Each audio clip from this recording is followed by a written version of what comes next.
Welcome to the fourth and final lecture of engineering mechanics. और इस lecture में हम लोग डिस्कस करने वाले हैं बहुत सारे प्रॉब्लम्स ट्रस पे, लैग्रेंजेस पे, वर्चुअल वर्क पे और स्क्रू जैक पे। So these are the four topics. और ये चार टॉपिक्स डिस्कस करने के बाद after these four lectures mechanics हमारा पूरा रैप अप हो जाएगा, कंप्लीट हो जाएगा।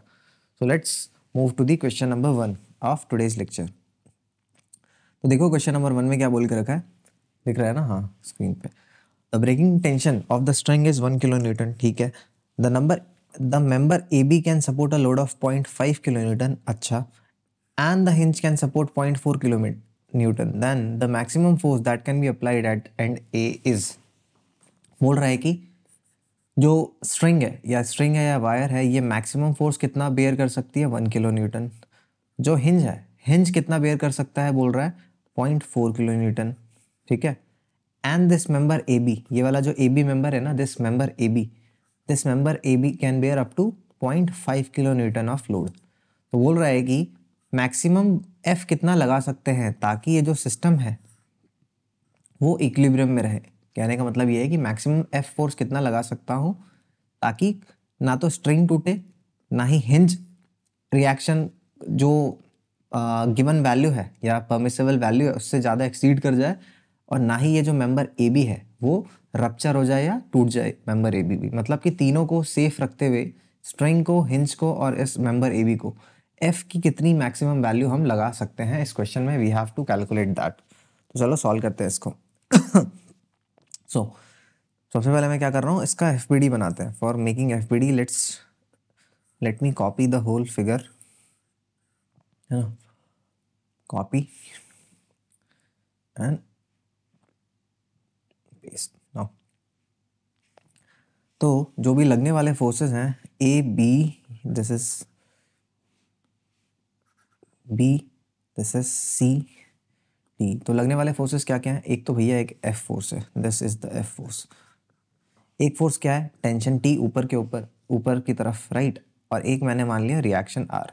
तुम बोलोगे कि एक्स डायरेक्शन में क्यों नहीं एक आर एक्स माना, आर एक्स, और इसको आर वाई बोलते? अरे भाई देखो सिस्टम को, पूरे फोर्स सिस्टम को देखो, इसमें क्या एक्स डायरेक्शन में कोई भी फोर्सेस लगते हुए दिख रहे हैं? नहीं दिख रहे हैं। अरे जब एक्स डायरेक्शन में एक्सटर्नल फोर्स सिस्टम पे लग ही नहीं रहा है तो जो हिंज रिएक्शन है वो आएगा ही क्यों एक्स डायरेक्शन में? हिंज रिएक्शन आता क्यों है? Net force on the system zero करने के लिए आता है ना, ताकि जो भी नेट फोर्स एक्स डायरेक्शन में लग रहा है उसको काउंटर करे एक्स डायरेक्शन में रिएक्शन लगा के, राइट। जब एक्स डायरेक्शन में कोई एक्सटर्नल फोर्स है ही नहीं, that means there will be no reaction in x direction इस क्वेश्चन में, right. That's why only reaction in this question will be the reaction in y direction और vertical reaction। अब system equilibrium में है, F की value हम ऐसे ही लगा रहे हैं कि सिस्टम सेफ रहेगा और इक्विलिब्रियम में रहेगा। तो मैं क्या लिख सकता हूँ सिंपली? मैं नहीं लिख सकता क्या? F should be equals to T plus R, equation number 1, summation F y equals to 0। Now since this system is in equilibrium, तो क्या मैं इस हिंज पॉइंट के अबाउट क्या कर सकता हूँ? इस टेंशन का और इस एफ के कारण जो नेट टॉर्क आ रहा है उसको मैं क्या जीरो नहीं मान सकता हूँ पॉइंट सी के about? Since this system is in equilibrium so the net torque about point C must be zero. मैं क्या कर रहा हूँ? Summation tau C equals to 0, मतलब कि क्या? T L should be equals to F into two L. अरे कैसे लिख दिया? अरे टी एल ये रहा क्लॉकवाइज डायरेक्शन में, और एफ इंटू कौन सा डायरेक्ट, मतलब डिस्टेंस कितना है? 2l, और ये एंटी क्लॉकवाइज डायरेक्शन में। दोनों को मैंने क्या कर दिया? बराबर। तो यहाँ से मेरे पास टी की वैल्यू आ गई 2f, इक्वेशन नंबर 2। अब टी की वैल्यू 2f के बराबर इक्वेशन नंबर 2 से मिल गई। इक्वेशन नंबर 1 हमारे पास है, तो आर की वैल्यू आ जाएगी -f।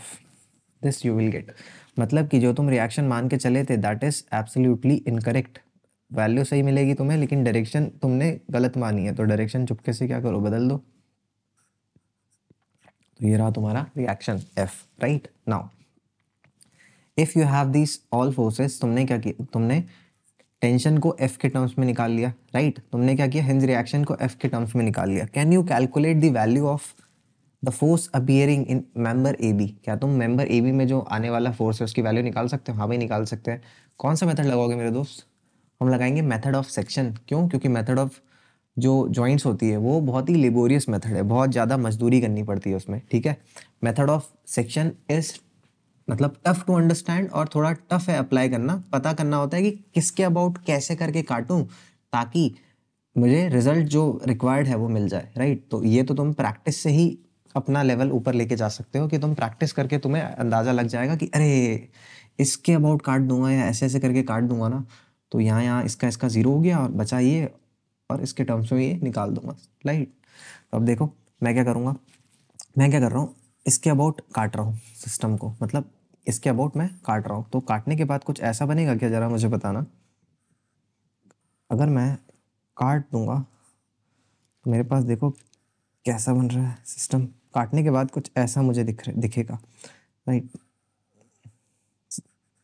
नाउ इस पे लगने वाले फोर्सेस कौन कौन से हैं देखो।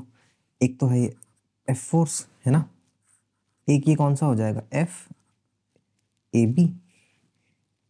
एक हो जाएगा ये वाला फोर्स और एक हो जाएगा ये वाला फोर्स। इसको मैं कोई नाम नहीं देता हूँ।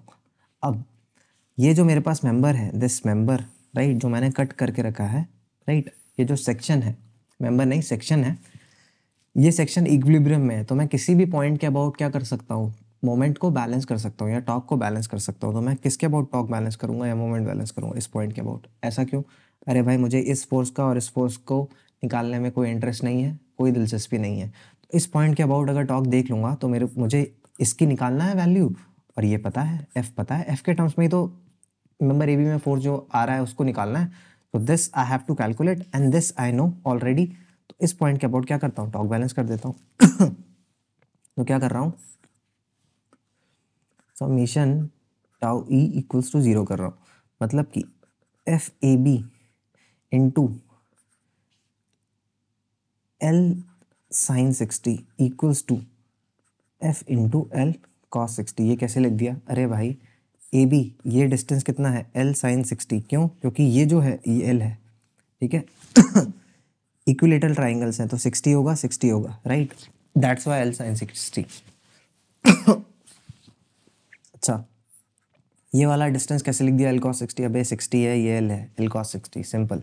सो F A B into L by two equals to F into √3/2 into L. So F A B की वैल्यू आ गई √3f, right.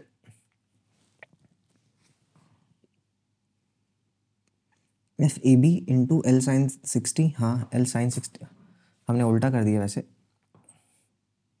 We have done a blunder है। हमें यहाँ पे ये L √3/2 है and this is L/2, right. So F A B की वैल्यू आ जाएगी f/√3, right. Now you have the tension.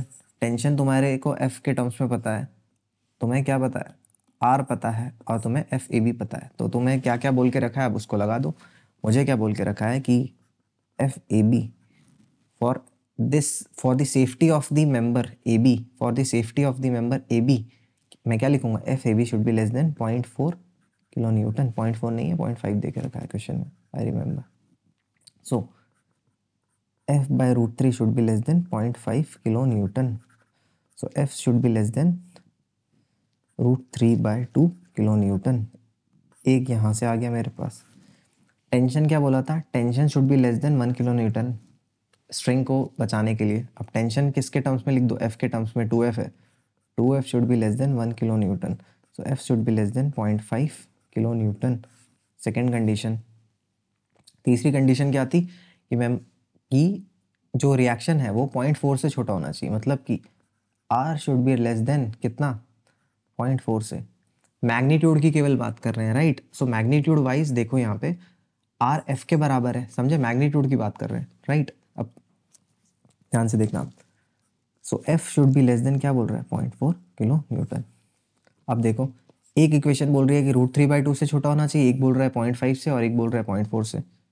तो तीनों में से सबसे छोटा पता है कौन सा है, जो वैल्यू आएगी तीनों में से सबसे छोटी इस केस में क्या है, 0.4 किलो न्यूटन। किलो न्यूटन है, किलो न्यूटन, 0.4 किलो न्यूटन। तो सबसे छोटी वाली जो वैल्यू होगी हमें वो वाली सिलेक्ट करनी पड़ेगी। इसका आंसर सबसे छोटी वाली वैल्यू क्यों है भाई, अबे छोटी वाली इसलिए लेंगे क्योंकि अगर इससे बड़ी वाली कोई वैल्यू ले ली तो ये फेल हो जाएगा, समझे।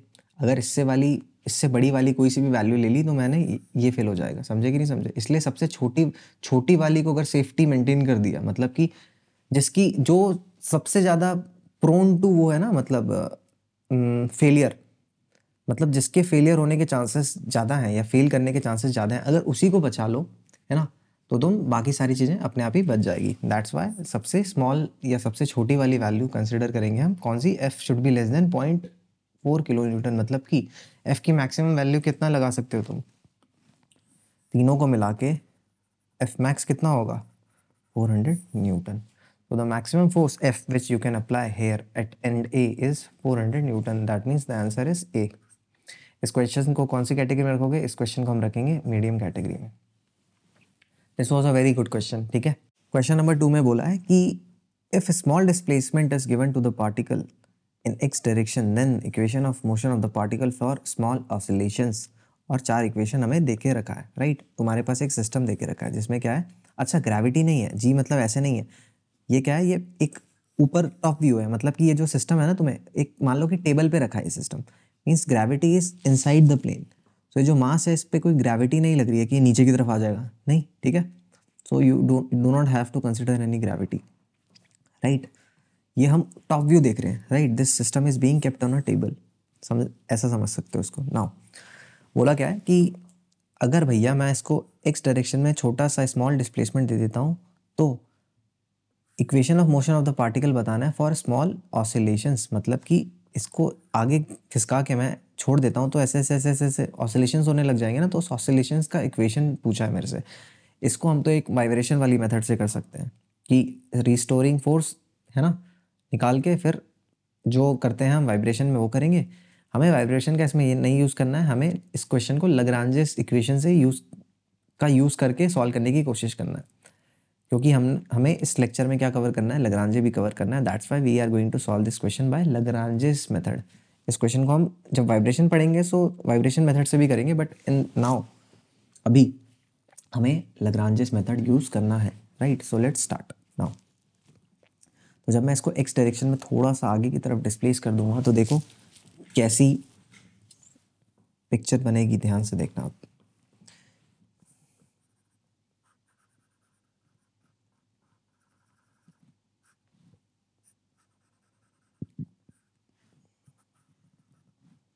These are the springs, ये ना तुम्हारा एम मास। नाउ ये एल है, कैसे एल है, अबे दे के रखा है ये natural length of the spring. मैंने क्या मान लिया कि एक्स आगे चले गया, दिस इज एक्स। सो क्या तुम ये बता सकते हो ये क्या होगा? अरे भाई बिल्कुल बता सकते हैं, L square plus x square. Pythagoras नहीं आता है तो फिर एग्जाम की तैयारी छोड़ दो। नाउ क्या तुम जब ये पार्टिकल एक्स डिस्टेंस आगे चला गया है मीन पोजीशन से, क्या इसका काइनेटिक एनर्जी लिख सकते हो? हाँ भाई लिख सकते हैं। काइनेटिक एनर्जी को लग्रांजे की भाषा में किससे डिनोट किया जाता है? टी से। वो हो जाएगा half into M V square. What is V? V is X dot का square, right. So kinetic energy आ गई टी। क्या तुम पोटेंशियल एनर्जी लिख सकते हो? हाँ लिख सकते हैं। हम क्या देख रहे हैं, potential energy of the system will be nothing but the potential energies of the spring. Potential energy of the spring क्या होता है? हाफ के इंटू x का square, where x is extension in the spring.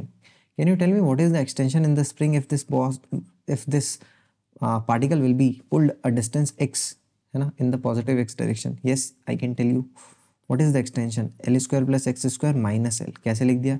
अरे अभी length ये है, natural ये थी, तो इसमें से इसको घटा दो तो एक्सटेंशन मिल गया ना कि कितना स्प्रिंग खिंचा। तो क्या हो जाएगा? हाफ के इंटू एक्सटेंशन का square, L square plus x square minus L का होल स्क्वायर। लेकिन क्या ये सही है? यही है क्या पोटेंशियल एनर्जी स्प्रिंग का? नहीं, इंटू टू। क्यों? क्योंकि दो स्प्रिंग है। समझे कि नहीं समझे? तो लैग्रांजियन क्या लिख सकते हो तुम? टी माइनस वी होता है, तो वो क्या हो जाएगा? M x dot square, dot थोड़ा बड़ा बनाता हूँ नहीं तो एक्स मान लेंगे इसको, है ना, plus K into under root of L square plus x square minus L का whole square, right. This will be your Lagrangian. Now equation of motion या equation of trajectory of the particle निकालने के लिए तुम्हें क्या करना पड़ता है कि जो तुमने वेरिएबल कंसीडर किया है उसके रिस्पेक्ट में एक डिफरेंशियल इक्वेशन सॉल्व करनी होती है। वो कौन सी होती है? Del by del T of del L by del x. X क्यों? क्योंकि हमारा वेरिएबल एक्स है, ठीक है, x dot sorry, minus del L by del x equals to 0, right? This is the equation which we have to apply. Now let's apply this. क्या तुम Lagrangian को x के रिस्पेक्ट में डिफरेंशिएट करके बता सकते हो रिजल्ट? हाँ, del L by del x की वैल्यू बता सकते हो? हाँ भाई बता सकते हैं। Del L by del x क्या हो जाएगा? टी माइनस वी है, sorry this has to be negative, this has to be negative T minus V, calculation mistake. Now del L by del x की वैल्यू बता सकते हो? हाँ बता सकते हैं। ये हो जाएगी simply differentiation minus k into two into under root of L square plus x square minus L into x upon under root of x square plus L square. ये कैसे कर दिया? अरे चेन रूल लगाया मैंने। पहले इसका डिफरेंशिएशन 2 टाइम्स ऑफ ये आ गया, फिर अंदर वाले का डिफरेंशिएशन 1/2 रूट एक्स होता है ना, x square plus L square. फिर अंदर वाले का differentiation x square plus L square का हो जाएगा 2x, 2 से 2 काट दिया, डायरेक्ट लिख दिया, right. This is understood. Calculation यहाँ समझने नहीं आया, यहाँ कंसेप्ट समझने आया। So this has to be taken care of by your side, ठीक है। तुम्हें ये मेक श्योर करना पड़ेगा कि तुम्हें ये सारी चीज़ें समझ में आ रही है। तो क्या आ जाएगा ये? सिंपली माइनस 2kx, इधर लिख देते हैं थोड़ा सा, इसको रिसाइज कर देता हूँ। नो, ये हो जाएगा -2kx। ध्यान से देखना, क्या मैं ऐसा लिख सकता हूँ क्या? 1 minus L upon under root L square plus x square. Can I write this? Absolutely I can write this. So this is your del L by del x. Can you tell me what is the value of del L by del x dot? Yes I can tell you. कहाँ से निकालेगी? यहाँ से। इसको क्या करो, x dot के respect में डिफरेंशिएट कर दो, तो क्या आ जाएगा? Simply m x dot. कैसे? अबे इसको ही डिफरेंशिएट करेंगे, ये वाला तो हो गया 0। Now can you tell me del by del T of del L by del x dot? Yes, इसको डिफरेंशिएट कर दो टाइम के रिस्पेक्ट में, तो क्या आ जाएगा? M into x double dot. तो तुम्हारे पास ये वाला टर्म है और ये वाला टर्म है। अब क्या करो, दोनों को सबट्रैक्ट कर दो आपस में। Implies that m x double dot plus 2kx into 1 minus, अब ध्यान से देखना, मैंने एल निकाल के कैंसिल कर दिया, तो मैं इसको ऐसा लिख सकता हूँ क्या कि 1 प्लस एक्स बाय एल का होल स्क्वायर की power -1/2। Can I write this? Should be equals to what? 0। समझे कि नहीं समझे? अब मुझे क्वेश्चन में क्या बोल के रखा है कि स्मॉल ऑसिलेशंस हैं। स्मॉल ऑसिलेशंस बोले तो कि ये जो x जो डिस्प्लेस किया ना मैंने, this x is very very very very very less as compare to l। तो मैं क्या लगा सकता हूँ? Binomial expansion. तो मैं कैसे लिखूंगा इसको? ध्यान से देखो, m x double dot plus 2kx into 1/2 into x square by L square equals to 0। 1 minus 1 cancel, ये पॉजिटिव हो जाएगा। तो क्या बन जाएगा? देखो, m x double dot plus 2kx into x square upon 2l square implies that mx double dot plus kx cube by l square equals to 0. This will be the equation of motion of the particle. तो क्या ऐसा कोई equation दिख रहा है? mx double dot plus kx cube upon L square. हाँ भाई दिख रहा है, बिल्कुल, option number A. So our answer is option number A. इस क्वेश्चन को कौन सी कैटेगरी में रखोगे? इस क्वेश्चन को हम रखेंगे मीडियम कैटेगरी में, राइट। एग्जाम में अगर ये क्वेश्चन आ जाता ना, तो हम इसको वाइब्रेशन मेथड से ही करते हैं। हम अभी लैग्रांजे सीख रहे हैं, अप्लाई कैसे करते हैं और थोड़े ट्रिकी प्रॉब्लम्स में लैग्रांजे कैसे यूज़ करते हैं, इसलिए हम लैग्रांजे अप्लाई करके देख रहे हैं यहाँ पे। इस क्वेश्चन में कुछ गिवन नहीं है कि you have to go by which method. So हम अगर ये क्वेश्चन एग्जाम में इनकाउंटर करते हैं तो आँख बंद करके हम वाइब्रेशन मेथड लगाते हैं इसमें, राइट।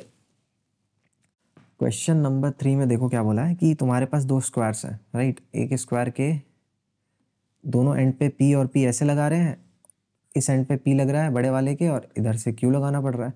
तुम्हें क्या बताना है कि अगर p k times of q के बराबर है, p की value k times of q है, अगर ये जो सिस्टम क्या है, अगर इक्विलिब्रियम में है, तो then the value of 2k plus 2 की वैल्यू बताना है तुम्हें। समझे कि नहीं समझे? तो ये कैसे करोगे तुम? ये हम करेंगे वर्चुअल वर्क से। वर्चुअल वर्क का कंसेप्ट क्या होता है?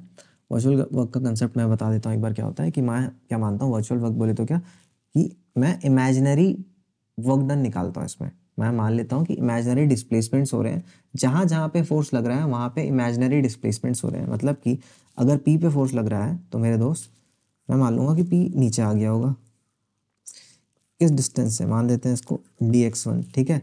यहाँ पे फोर्स लग रहा है तो मैं क्या मानूंगा कि ये कुछ ऐसा हो गया होगा, मतलब ये वाला एंड हो जाएगा dx2, है ना। Q पे हो रहा है तो मैं मान लूँगा कि Q कुछ डिस्प्लेस हो गया होगा dx3। इसको y बोलना चाहिए था since it is in y, right. So मैं इस इमेजिनरी डिस्प्लेसमेंट्स के करस्पॉन्डिंग क्या निकालूंगा, वर्क डन। वर्क डन कैसे निकालूंगा, ये जो फोर्स लग रहा है इनटू डिस्प्लेसमेंट, मतलब कि dy1 प्लस इसका क्या आ जाएगा p इंटू dx1, इसका क्या आ जाएगा माइनस q इंटू dx2। सो इन सब का जो वर्क डन निकालूंगा उसका जो नेट सम होना चाहिए दैट शुड बी जीरो। क्यों, क्योंकि एक्चुअल में सिस्टम इज इन इक्विलिब्रियम, जो नेट कोई वर्क डन सिस्टम पे हो ही नहीं रहा है। तो मैं जो इमेजिनरी डिस्प्लेसमेंट के करस्पॉन्डिंग जो टोटल वर्क डन निकाल रहा हूँ, किसी का पॉजिटिव होगा किसी का नेगेटिव होगा, आपस में कैंसिल होके द आंसर शुड कम, या आंसर जीरो आना चाहिए। ये होता है लॉजिक वर्चुअल वर्क का, ठीक है। तो मैं क्या मान रहा हूँ, ध्यान से देखना कि हम सबसे पहले मार्क करेंगे कि जो जहाँ जहाँ पे भी फोर्सेस लग रहे हैं, पी क्यू जो भी फोर्सेस हैं जहाँ जहाँ पे भी लग रहे हैं उसका हम कोऑर्डिनेट्स लिख देंगे, राइट।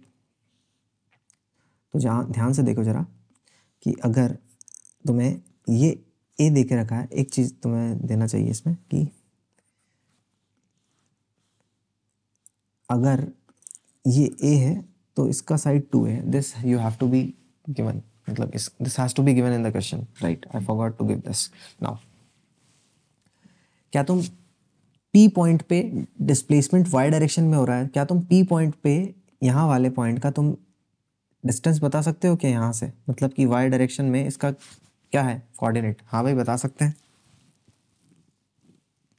इसका कोऑर्डिनेट अगर मुझे निकालना हुआ, इसको क्या करते हैं हम, अलग अलग सबके कोऑर्डिनेट्स लिख देते हैं। इसको हम डिनोट करेंगे y1 से और इसको डिनोट करेंगे y2 से। चल ठीक है, मैं बना देता हूँ कि y1 क्या होगा, ध्यान से देखना। y1 इसके करस्पॉन्डिंग लिख रहे हैं, y1 को क्या तुम नहीं लिख सकते क्या, y1 को नहीं लिख सकते क्या, a साइन थीटा। थीटा मतलब क्या, अरे थीटा ये वाला थीटा मेरे दोस्त, ये this is your theta, right.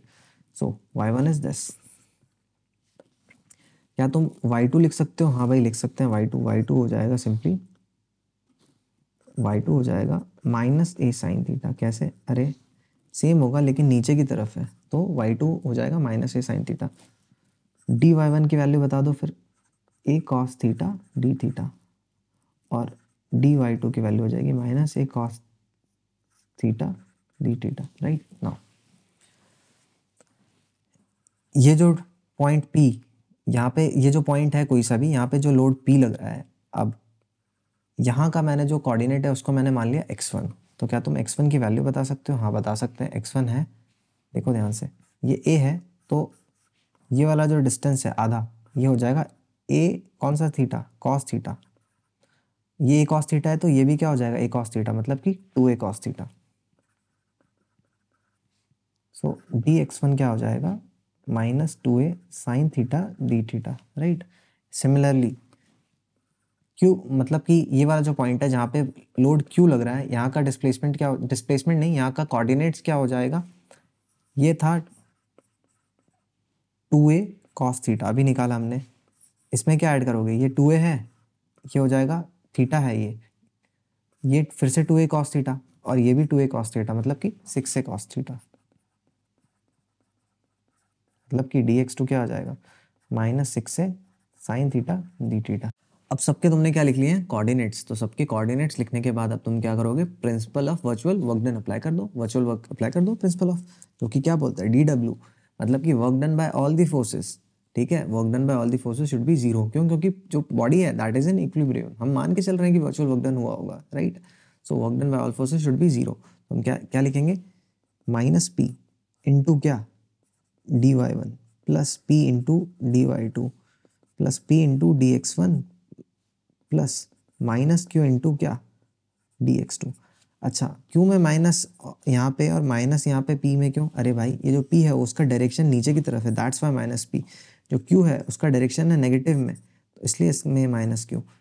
समझे कि नहीं समझे, अरे वर्क डन कभी भी निकालते हो, ग्रेविटी है वर्क डन कैसे निकालते हो, minus m g into x लिखते हो ना, मतलब कि अगर कोई बॉडी नीचे आ रही होती है, ग्रेविटी नीचे लग रही है और वो एक्स डिस्टेंस चल गया, so minus m g into x लिखते हो ना, because the direction is negative या नेगेटिव वाई डायरेक्शन में होती है, तो इसलिए वर्क डन में फोर्स को डायरेक्शन के साथ लिया जाता है, right, and this should be equals to what, zero, principle of virtual work. Now अब यहाँ पे जो भी तुमने वैल्यूज निकाली d Y one d y two d x one D x two, उसको सब्सटीट्यूट कर दो यार, तो क्या बन जाएगा, minus P into D Y one क्या है, A cos theta D theta plus P into minus A cos theta D theta plus P into D x one minus two A sine theta D theta plus minus Q into minus six से sine theta D theta should be equals to what, zero. क्या करो यहाँ से ए और D theta को उड़ा दो, तो क्या बन जाएगा, minus two P cos theta minus two P sine theta plus six Q sine theta should be equals to 0. So 6q sin theta equals to 2p cos theta plus sin theta. Theta की value तुम्हें कुछ दे के रखी है क्या, theta की value तो तुम्हें नहीं दी है, 6q sin थीटा डिवाइड कर दो यहाँ पे, सो 6 इंटू थीटा की वैल्यू क्यों दे के रखा है भाई, स्क्वायर बोल के रखा है ना, यहाँ से देखो भाई स्क्वायर बोल के रखा है तुम्हें, you have been given that these bodies are means these shapes are squares, तो थीटा की वैल्यू क्यों दे के रखेगा, 6q into sine 1/√2 2p into 1/√2 1/√2 2/√2, ये cancel, 6q equals to 4p, that means किसके टर्म्स में, p इक्वल्स टू k क्यों निकालना है ना, p equals to 3/2q, so k की वैल्यू क्या आ जाएगी 3/2, क्या पूछा है 2k plus 2, that means 2 into 3/2 plus 2, that means कितना आंसर आ जाएगा इसका 5। तो the answer of this question is option number D, question इसका आंसर हो जाएगा 5। समझे कि नहीं समझे, इस क्वेश्चन को कौन सी कैटेगरी में रखोगे, इस क्वेश्चन को हम रखेंगे मॉडरेट कैटेगरी में। This was a very good question of virtual work. तो वर्चुअल वर्क का लॉजिक तुम समझ गए, तुम्हें क्या करना है, जहाँ जहाँ पे भी भैया जो भी फोर्सेस लग रहे हैं उसका लिख दो कोऑर्डिनेट, इसका इसका इसका और इसका, हमने क्या लिख दिया, कोऑर्डिनेट लिख दिया। हम क्या देख रहे हैं कि भैया जो फोर्स है वाई डायरेक्शन में लग रहा है, तो हमें इसके वाई कोऑर्डिनेट से ही लेना देना है, तो वाई कोऑर्डिनेट ही लिखेंगे, y1 y2 लिख दिया, इसका y1 इसका y2। अब ये और ये फोर्स x डायरेक्शन में लग रहा है, तो x ही कोऑर्डिनेट लिखेंगे, इसका लिख दिया x1 और इसका लिख दिया x2, डिफरेंशिएट कर दिया, राइट। फिर प्रिंसिपल ऑफ वर्चुअल वर्क ये बोलता है कि net work done should be zero, क्यों, क्योंकि जो पार्टिकल है या जो बॉडी है दैट इज इन इक्विलिब्रियम, मतलब कि जो तुमने वर्चुअल डिस्प्लेसमेंट कंसिडर करके जो वर्क डन टोटल निकाला है that should be equated to what, zero, because the particle is at rest और इज इन इक्विलिब्रियम। तो हमने ये लिख दिया और फिर हमने सॉल्व कर लिया, सो वी गॉट p बराबर 3/2q। पूछा था 2k प्लस 2 की वैल्यू, k की वैल्यू आ गई 3/2, 2k प्लस 2 की वैल्यू आ जाएगी 5। So this was question number 3। Question number 4 में देख रखा है एक ट्रस सिस्टम, तुम्हें देख रखा है कि एक पूरा का पूरा ट्रस सिस्टम देख रखा है, बोला है कि given A B equals to L√3, A C भी कुछ दे के रखा है, ए एफ जी बोल के रखा है 60 and equals to A G F, मतलब कि ये वाला जो एंगल है this is 60 and this is also 60, ये दे के रखा है, और 4 स्टेटमेंट्स देके रखा है। This means this is an multiple selective question, this is an MSQ, ठीक है। तो ए और बी में बोला है कि if p equals to 2f, if p equals to 2f then F C D is tensile और कंप्रेसिव, एक बोल रहा है, मतलब कि सी डी में तुम्हें फोर्स बताना है और उसका नेचर बताना है कि क्या है। ऑप्शन नंबर ए और बी है। ऑप्शन नंबर सी डी में बोल रहा है if p equals to 0 then the system will have 4 0 force member, और एक बोल रहा है 3 0 फोर्स मेंबर। तो क्या करते हैं, सी और डी को पहले चेक कर लेते हैं। बोल रहा है क्या कि अगर भैया p की वैल्यू 0 है तो एक बोल रहा है 4 0 फोर्स मेंबर बन जाएंगे और एक बोल रहा है 3। तो देख लेते हैं, ये लो p को मैंने उड़ा दिया। ध्यान से देखो, अगर तुम p को उड़ा देते हो, if p is not into picture and p is 0, तो ये 0 फोर्स मेंबर, क्यों, अबे ये वाला बन गया ना, ये वाला दोनों एक 180 डिग्री है और एक फोर्स किसी भी एंगल पे होता है, मतलब कि ये फोर्स अगर थीटा एंगल पे है एंड ये वाले दोनों के बीच में 180 डिग्री है, तो ये वाला जो फोर्स होता है ये F0 हो जाता है। समझे कि नहीं समझे, क्यों, क्योंकि भैया ये जो फोर्सेस हैं 180 डिग्री जो बना के बैठे हैं, ये F1 है, ये F2 है। सो जो F3 का इस वाले डायरेक्शन में या ये वाली जो डायरेक्शन है ना, ये वाली, इन दोनों डायरेक्शन में से किसी डायरेक्शन में अगर F लग जाता है तो इस वाली डायरेक्शन में तो ये और ये मिलके बैलेंस कर देंगे, लेकिन जो वाई डायरेक्शन में जो F3 का कंपोनेंट है उसको बैलेंस करने के लिए कोई नहीं है, that means F3 has to be 0, ठीक है। तो ये 0, ये ख़त्म, ठीक है, तो इसको हटा दो, गॉन। जब ये खत्म तो अब देखो ध्यान से, फिर वही इसमें और इसमें देखो क्या खत्म हो जाएगा, ये खत्म। अब ये खत्म तो फिर से इसमें और इसमें वही, तो कौन खत्म हो जाएगा इस बार, ये खत्म। अब ये खत्म तो अब यहाँ आ जाओ, फिर से इसमें और इसमें वही बन रहा है, तो कौन सा खत्म, ये खत्म। तो कितने खत्म हो गए, 4 मेंबर्स खत्म हो गए। तो answer of this question is 4, मतलब कि option number C is correct, option number D is incorrect. ठीक है, तो फिर से मैं ले आता हूँ अपने क्वेश्चन को। ठीक है, now let's talk about question number, question नहीं, ऑप्शन नंबर ए और बी के बारे में बात करते हैं कि फोर्स पी लग रहा है और हमें सी डी मेंबर में हमें क्या करना है, फोर्स की वैल्यू निकालना है। This is a very good question. इसमें पता होना चाहिए कि कहाँ से इसको कट करोगे ताकि एक ही झटके में आंसर निकले। तो ध्यान से देखना मैं कैसे कट कर रहा हूँ, मैं ऐसे कट कर रहा हूँ। तो देखो ऐसे कट करने के बाद क्या बनेगा, जो फोटो है वो कुछ ऐसा बनेगा क्या, ध्यान से देखना।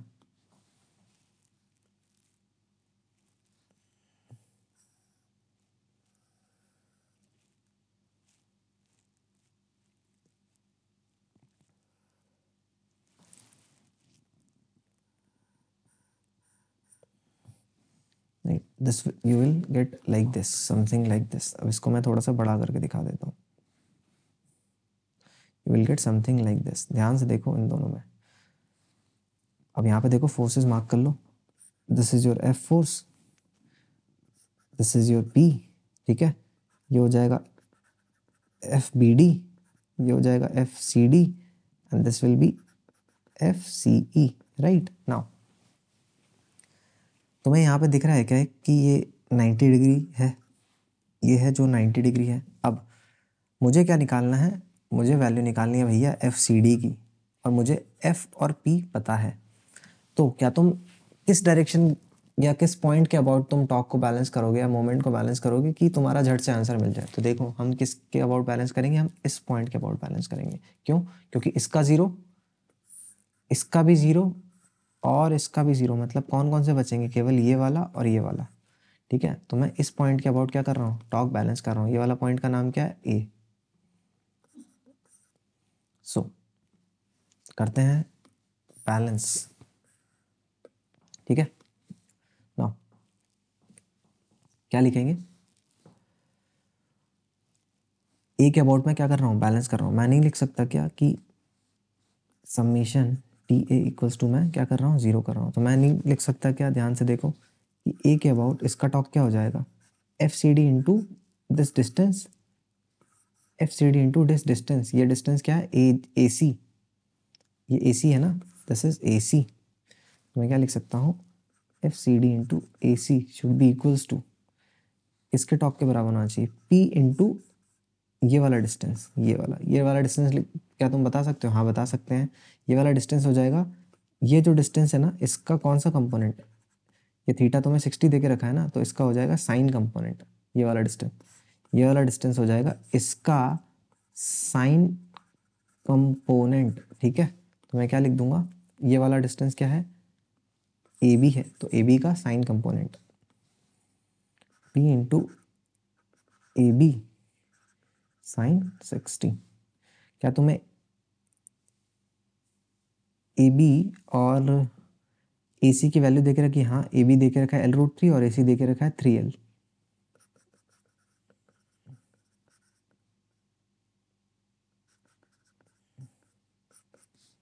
इंटू साइन 60√3/2, L से L cancel, 3FCD equals to 3P/2। तो FCD की वैल्यू हो जाएगी कितना, P/2। P/2 बोले तो क्या, P की वैल्यू क्या है, 2F के बराबर है, मतलब कि F। तो जो तुमने, अगर यहाँ पे जो तुम्हारा वैल्यू है वो पॉजिटिव आया, दैट मीन्स जो तुमने डायरेक्शन अज्यूम किया था दैट इज एब्सोल्युटली करेक्ट। समझे कि नहीं समझे। तो कौन सा फोर्स आएगा इसमें, हमने क्या माना था कि जॉइंट से अवे लग रहा है ना, ये फोर्स जॉइंट से अवे लग रहा है। जॉइंट से अवे बोले तो क्या कि टेंशन, समझे कि नहीं समझे। इस जॉइंट से अवे की तरफ ये फोर्स लग रहा है ना, दैट मीन्स क्या, टेंशन। तो हम क्या आंसर मार्क करेंगे कि एफ सी डी की वैल्यू तो होगी एफ और होगा टेंसाइल फोर्स, मतलब कि option number B is correct. Tension और कंप्रेशन का लॉजिक पता है ना, टेंशन मतलब क्या, टेंशन मतलब क्या कि जॉइंट से अवे लगना चाहिए।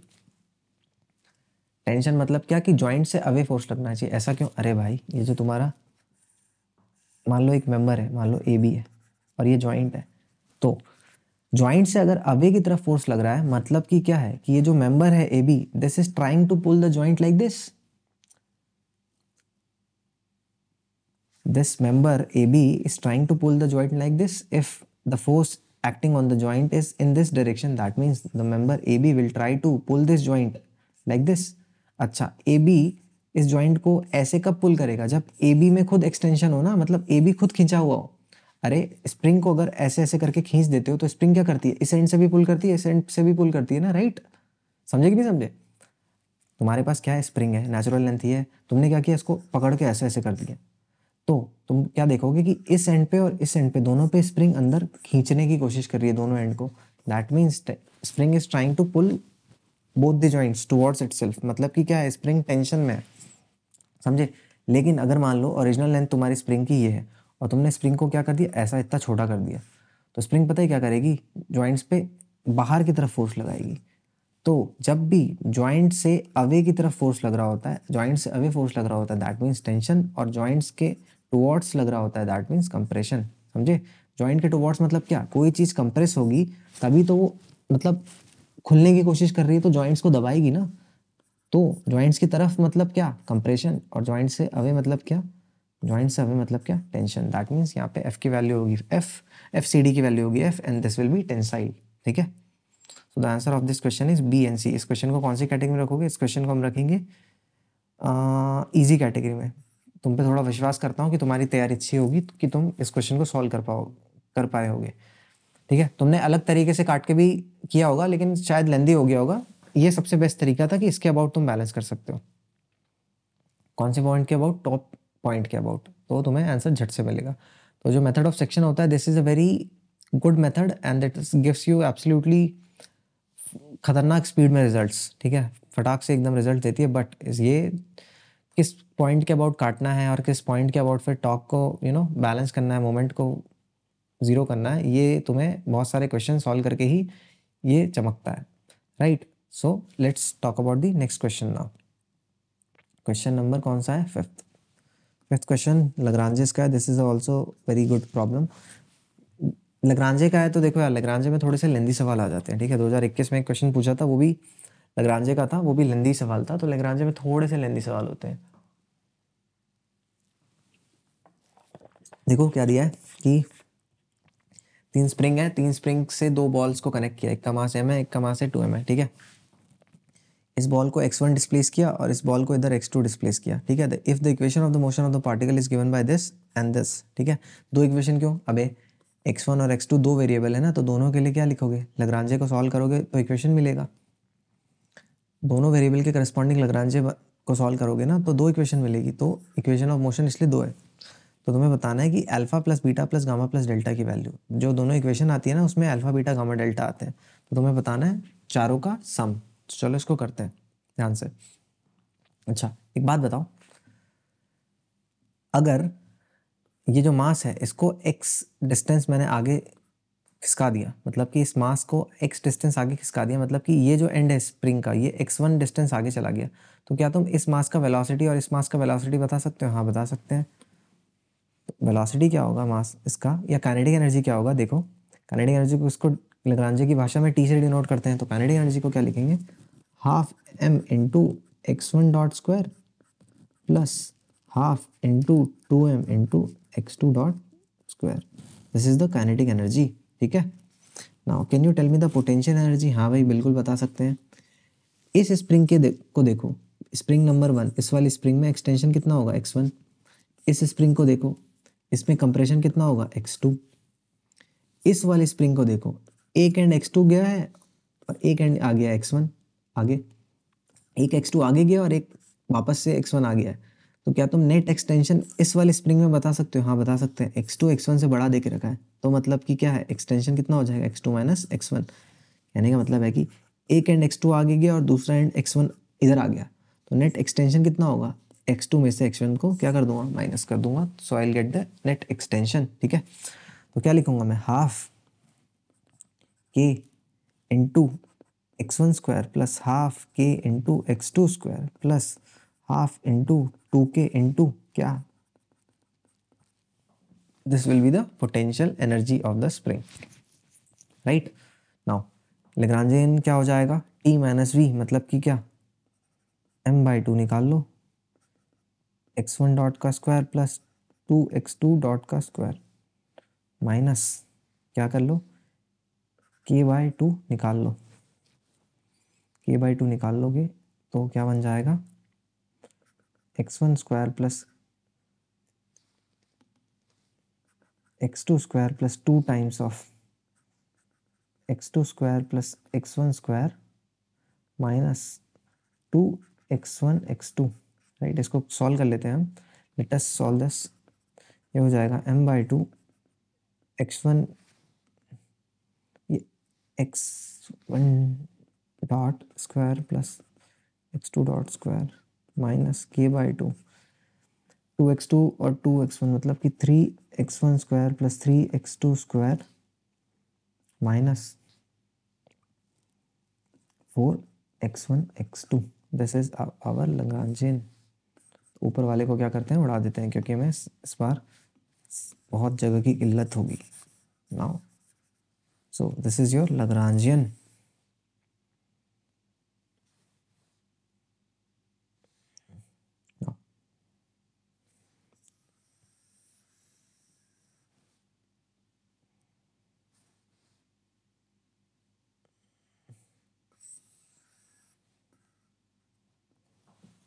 अब हमारे पास इस क्वेश्चन में दो वेरिएबल है, एक है x1 और एक x2 है, तो हमें दो बार लैग्रांजियन लगाना पड़ेगा। एक बार हम कैसे करेंगे कि del by del T of x1 के रिस्पेक्ट में, और एक बार करेंगे हम x2 के रिस्पेक्ट में। क्यों ऐसा कर रहे हैं, क्योंकि दो वेरिएबल हैं x1 और x2, ठीक है। So will do this. तो क्या करते हैं, पहले del L by del x1 की वैल्यू निकालते हैं। क्या तुम बता सकते हो, हाँ भाई बता सकते हैं। Del L by del x1 की ये हो जाएगा सिंपली क्या, minus k/2 6x1 minus 4x2 मतलब कि minus k into 3x1 minus 2x2, ठीक है। क्या तुम del L by del x1 dot बता सकते हो, हाँ बता सकते हैं। यहाँ से सिंपली क्या हो जाएगा, mx1 डॉट। क्या तुम del L by del x1 dot का डेल बाय डेल टी बता सकते हो, हाँ भी बता सकते हैं। इस वाले को टाइम के रिस्पेक्ट में क्या कर दो, डिफरेंशिएट, mx1 डबल डॉट। सो लैग्रांजियन इक्वेशन में इन सब की वैल्यूज जो निकाल के डाल दो तो क्या बन जाएगा, mx1 double dot plus k into 3x1 minus 2x2 equals to 0, मतलब कि x1 double dot plus k by m 3x1 minus 2x2 equals to 0। ये हो गया तुम्हारा इक्वेशन नंबर 1। अब इसको किससे कंपेयर कर लो, इस वाली इक्वेशन से। ध्यान से देखो, ये जो इक्वेशन है इसको किससे कंपेयर करेंगे, इस वाली इक्वेशन से। तो क्या तुम बता सकते हो अल्फ़ा और बीटा की वैल्यू क्या आ जाएगी, तो तुम्हें क्या मिलेगा, अल्फ़ा की वैल्यू तो है 3 और बीटा की वैल्यू है -2, राइट। तो तुम्हें मिल गया अल्फ़ा 3 और बीटा -2। ऐसे ही सेम अप्लाई करोगे किसके लिए, x2 वाले पार्टिकल के लिए। तो चलो करते हैं। इस क्वेश्चन में मजदूरी ज़्यादा है, लॉजिक कम है, बट मजदूरी करना आना चाहिए, क्योंकि जो लैग्रांजियन वाले क्वेश्चन होते हैं ये, इसमें थोड़ा सा इनिशियल बस लॉजिक लगता है, then it is all about the calculation, ठीक है। अब सेम करते हैं, लैग्रांजे इस वाले के लिए लगाते हैं, ठीक है। तो क्या तुम del L by del x2 की वैल्यू बता सकते हो, हाँ भाई बता सकते हैं। ये हो जाएगा -k/2 6x2 माइनस 4x1, ये हो जाएगा -k into 3x2 minus 2x1, ठीक है। क्या तुम del L by del x2 dot की वैल्यू बता सकते हो, हाँ बता सकते हैं। ये हो जाएगा सिंपली mx2 डॉट। क्या तुम del by del T of del L by del x2 dot बता सकते हो, हाँ बता सकते हैं, mx2 डबल डॉट। तो क्या करोगे, फिर से वही mx2 double dot plus k times of 3x2 minus 2x1 equals to 0, x2 double dot plus k by m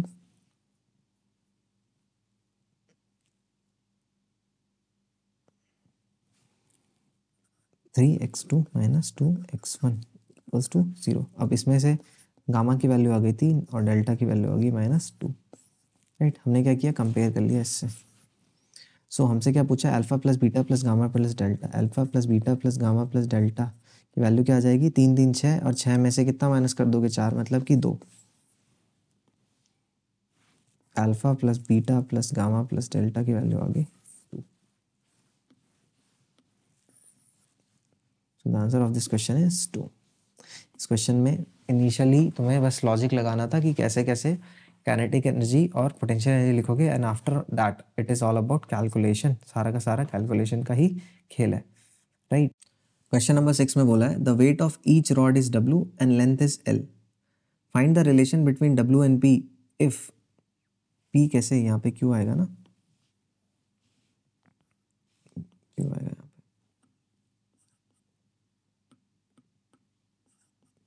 find the relation between W and Q if the system is in equilibrium and theta equals to 50 degree. देखो question number 6 में क्या दे के रखा है तुम्हें, 2 rods हैं, देखिए 2 rods यहाँ पे कनेक्टेड हैं और यहाँ पे एक रोलर सपोर्ट दे के रखा है, राइट। यहाँ पे Q और यहाँ पे Q लगाया जा रहा है, ठीक है। बोल के रखा है कि दोनों का वेट W नीचे की तरफ लगेगा, W और रॉड का जो लेंथ है वो L है, दोनों ही रॉड्स का, और थीटा की वैल्यू तुम्हें दे के रखी है। तो अगर ये जो सिस्टम है वो इक्विलिब्रियम में है तो तुम्हें बताना है कि Q equals to K times of W होगा, मतलब कि Q और W के बीच में रिलेशन बताना है। तो बताओ उसकी वैल्यू क्या होगी K की, ठीक है। तो चलो इसको सॉल्व करते हैं। तो क्या करेंगे, हम क्या मान रहे हैं, इसको, इस रोलर को ओरिजिन मान रहे हैं, तो ओरिजिन के करस्पॉन्डिंग हम क्या लिखेंगे, डिफरेंट कोऑर्डिनेट्स लिखेंगे, अलग अलग फोर्सेज जहाँ पे लग रहे हैं वहाँ के। तो सबसे पहले क्या करते हैं, फोर्सेज मार्क कर लेते हैं। ये रहा W और यहाँ पे भी क्या लगेगा, W, राइट। मिड पॉइंट पे लग रहा है और मिड पॉइंट पे Q भी लग रहा है। सो अब मैं करस्पॉन्डिंग, मतलब corresponding to every force I am trying to mark the coordinates, ठीक है। तो इसके करस्पॉन्डिंग कोऑर्डिनेट बता सकते हो क्या, हाँ भाई बता सकते हैं। इसके करस्पॉन्डिंग कोऑर्डिनेट मैं लिख सकता हूँ y1 equals to L/2 sine theta. कैसे लिख दिया, ये L/2 है और ये थीटा है, तो L/2 साइन थीटा। तो dy1 की वैल्यू क्या आ जाएगी, L/2 cos theta D theta. यहाँ बता सकते हो क्या इसका कोऑर्डिनेट, हाँ भाई बता सकते हैं। y2 हो जाएगा 3L/2 साइन थीटा, तो dy2 हो जाएगा 3L/2 cos theta D theta. कैसे लिख दिया, ये L है, ये हो जाएगा L साइन थीटा, ये है L/2, तो ये वाला कितना हो जाएगा, L/2 sine theta, L/2 plus L sine theta कितना हो जाएगा, 3L/2 साइन थीटा, राइट। मज़े की बात यह है कि अब Q के लिए हमें निकालना है। मज़े की बात कुछ नहीं है इसमें, मुझे लगा था कि मज़े की बात मैं इसलिए बोल रहा था कि मुझे लगा था कि Q इस डायरेक्शन में लग रहा है ऊपर की तरफ, तो इसका जो y डायरेक्शन में होता वही इसका भी होता, तो वो नहीं लिखना पड़ता। लेकिन अब Q के करस्पॉन्डिंग भी लिखना पड़ेगा, क्यों, क्योंकि Q x डायरेक्शन में लग रहा है। तो इस वाले Q के करस्पॉन्डिंग हम लिख रहे हैं, तो क्या लिखेंगे, x1 इक्वल्स टू, क्या लिख सकता हूँ इसको मैं, ये है L/2, ठीक है, ये L/2 है, ये L/2 और ये थीटा है, तो ये क्या लिख सकते हो, L/2 कॉस थीटा लिख सकते हो ना, हाँ वही लिख सकते हैं, तो लिख दो। तो dx1 क्या हो जाएगा, -L/2 sine theta D theta. x2 क्या हो जाएगा, L कॉस थीटा, मतलब कि dx2 हो जाएगा -L sine theta D theta. These are the coordinates. अब क्या कर दो, प्रिंसिपल ऑफ वो लगा दो, क्या, वर्चुअल वर्क, मतलब कि -W into dy1 plus -W into dy2 plus -Q into dx1 plus -Q into dx2 equals to 0। क्यों, minus minus minus, negative Y में लग रहा है, नेगेटिव वाई में लग रहा है, नेगेटिव एक्स में लग रहा है, नेगेटिव एक्स में लग रहा है, दैट्स वाई माइनस। तो चलो सॉल्व करते हैं इसको। -W common, dy1 plus dy2, L/2 cos theta plus 3L/2 cos theta D theta, ठीक है। Now -Q common, dx1 plus dx2 minus L/2 sine theta minus L sine theta D theta equals to 0। क्या करो, solve कर लो। 3l/2 plus l/2 cos theta minus w into 2l cos theta, D theta हटा दिया, plus q into 3l/2 sine theta equals to 0 implies that 3q/2 sin theta equals to 2w cos theta implies that 3q/2 tan theta, 3q/4 लिख दो ना सीधे, tan theta equals to w, tan theta क्या हो जाएगा, theta की value 53 है तो 3q/4 इंटू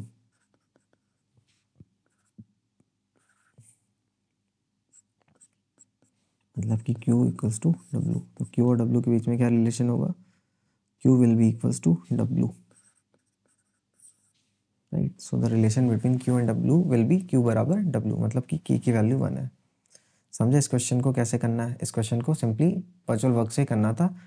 वर्चुअल वर्क में कुछ नहीं होता यार, हमने फिर से क्या किया है, जहाँ जहाँ पे फोर्सेस लग रहे हैं उसके करस्पॉन्डिंग हमने डिस्प्लेसमेंट्स मार्क कर दिए हैं, ठीक है, कि एक dx1 गया होगा, एक dy1 गया होगा, एक dx2 गया होगा, एक dy2 गया होगा, और फिर हमने क्या लगा दिया, प्रिंसिपल ऑफ वर्चुअल वर्क, कि सबका जो वर्क डन होगा that should be equated to 0 since the body is in equilibrium, ठीक है। This is simply the principle of virtual work. Virtual work के जितने भी क्वेश्चन होते हैं वो उसमें कुछ नहीं करना होता है, you have to mark the coordinates and then you will have to just do the मजदूरी करनी है और फिर सॉल्व करना है, दैट्स इट।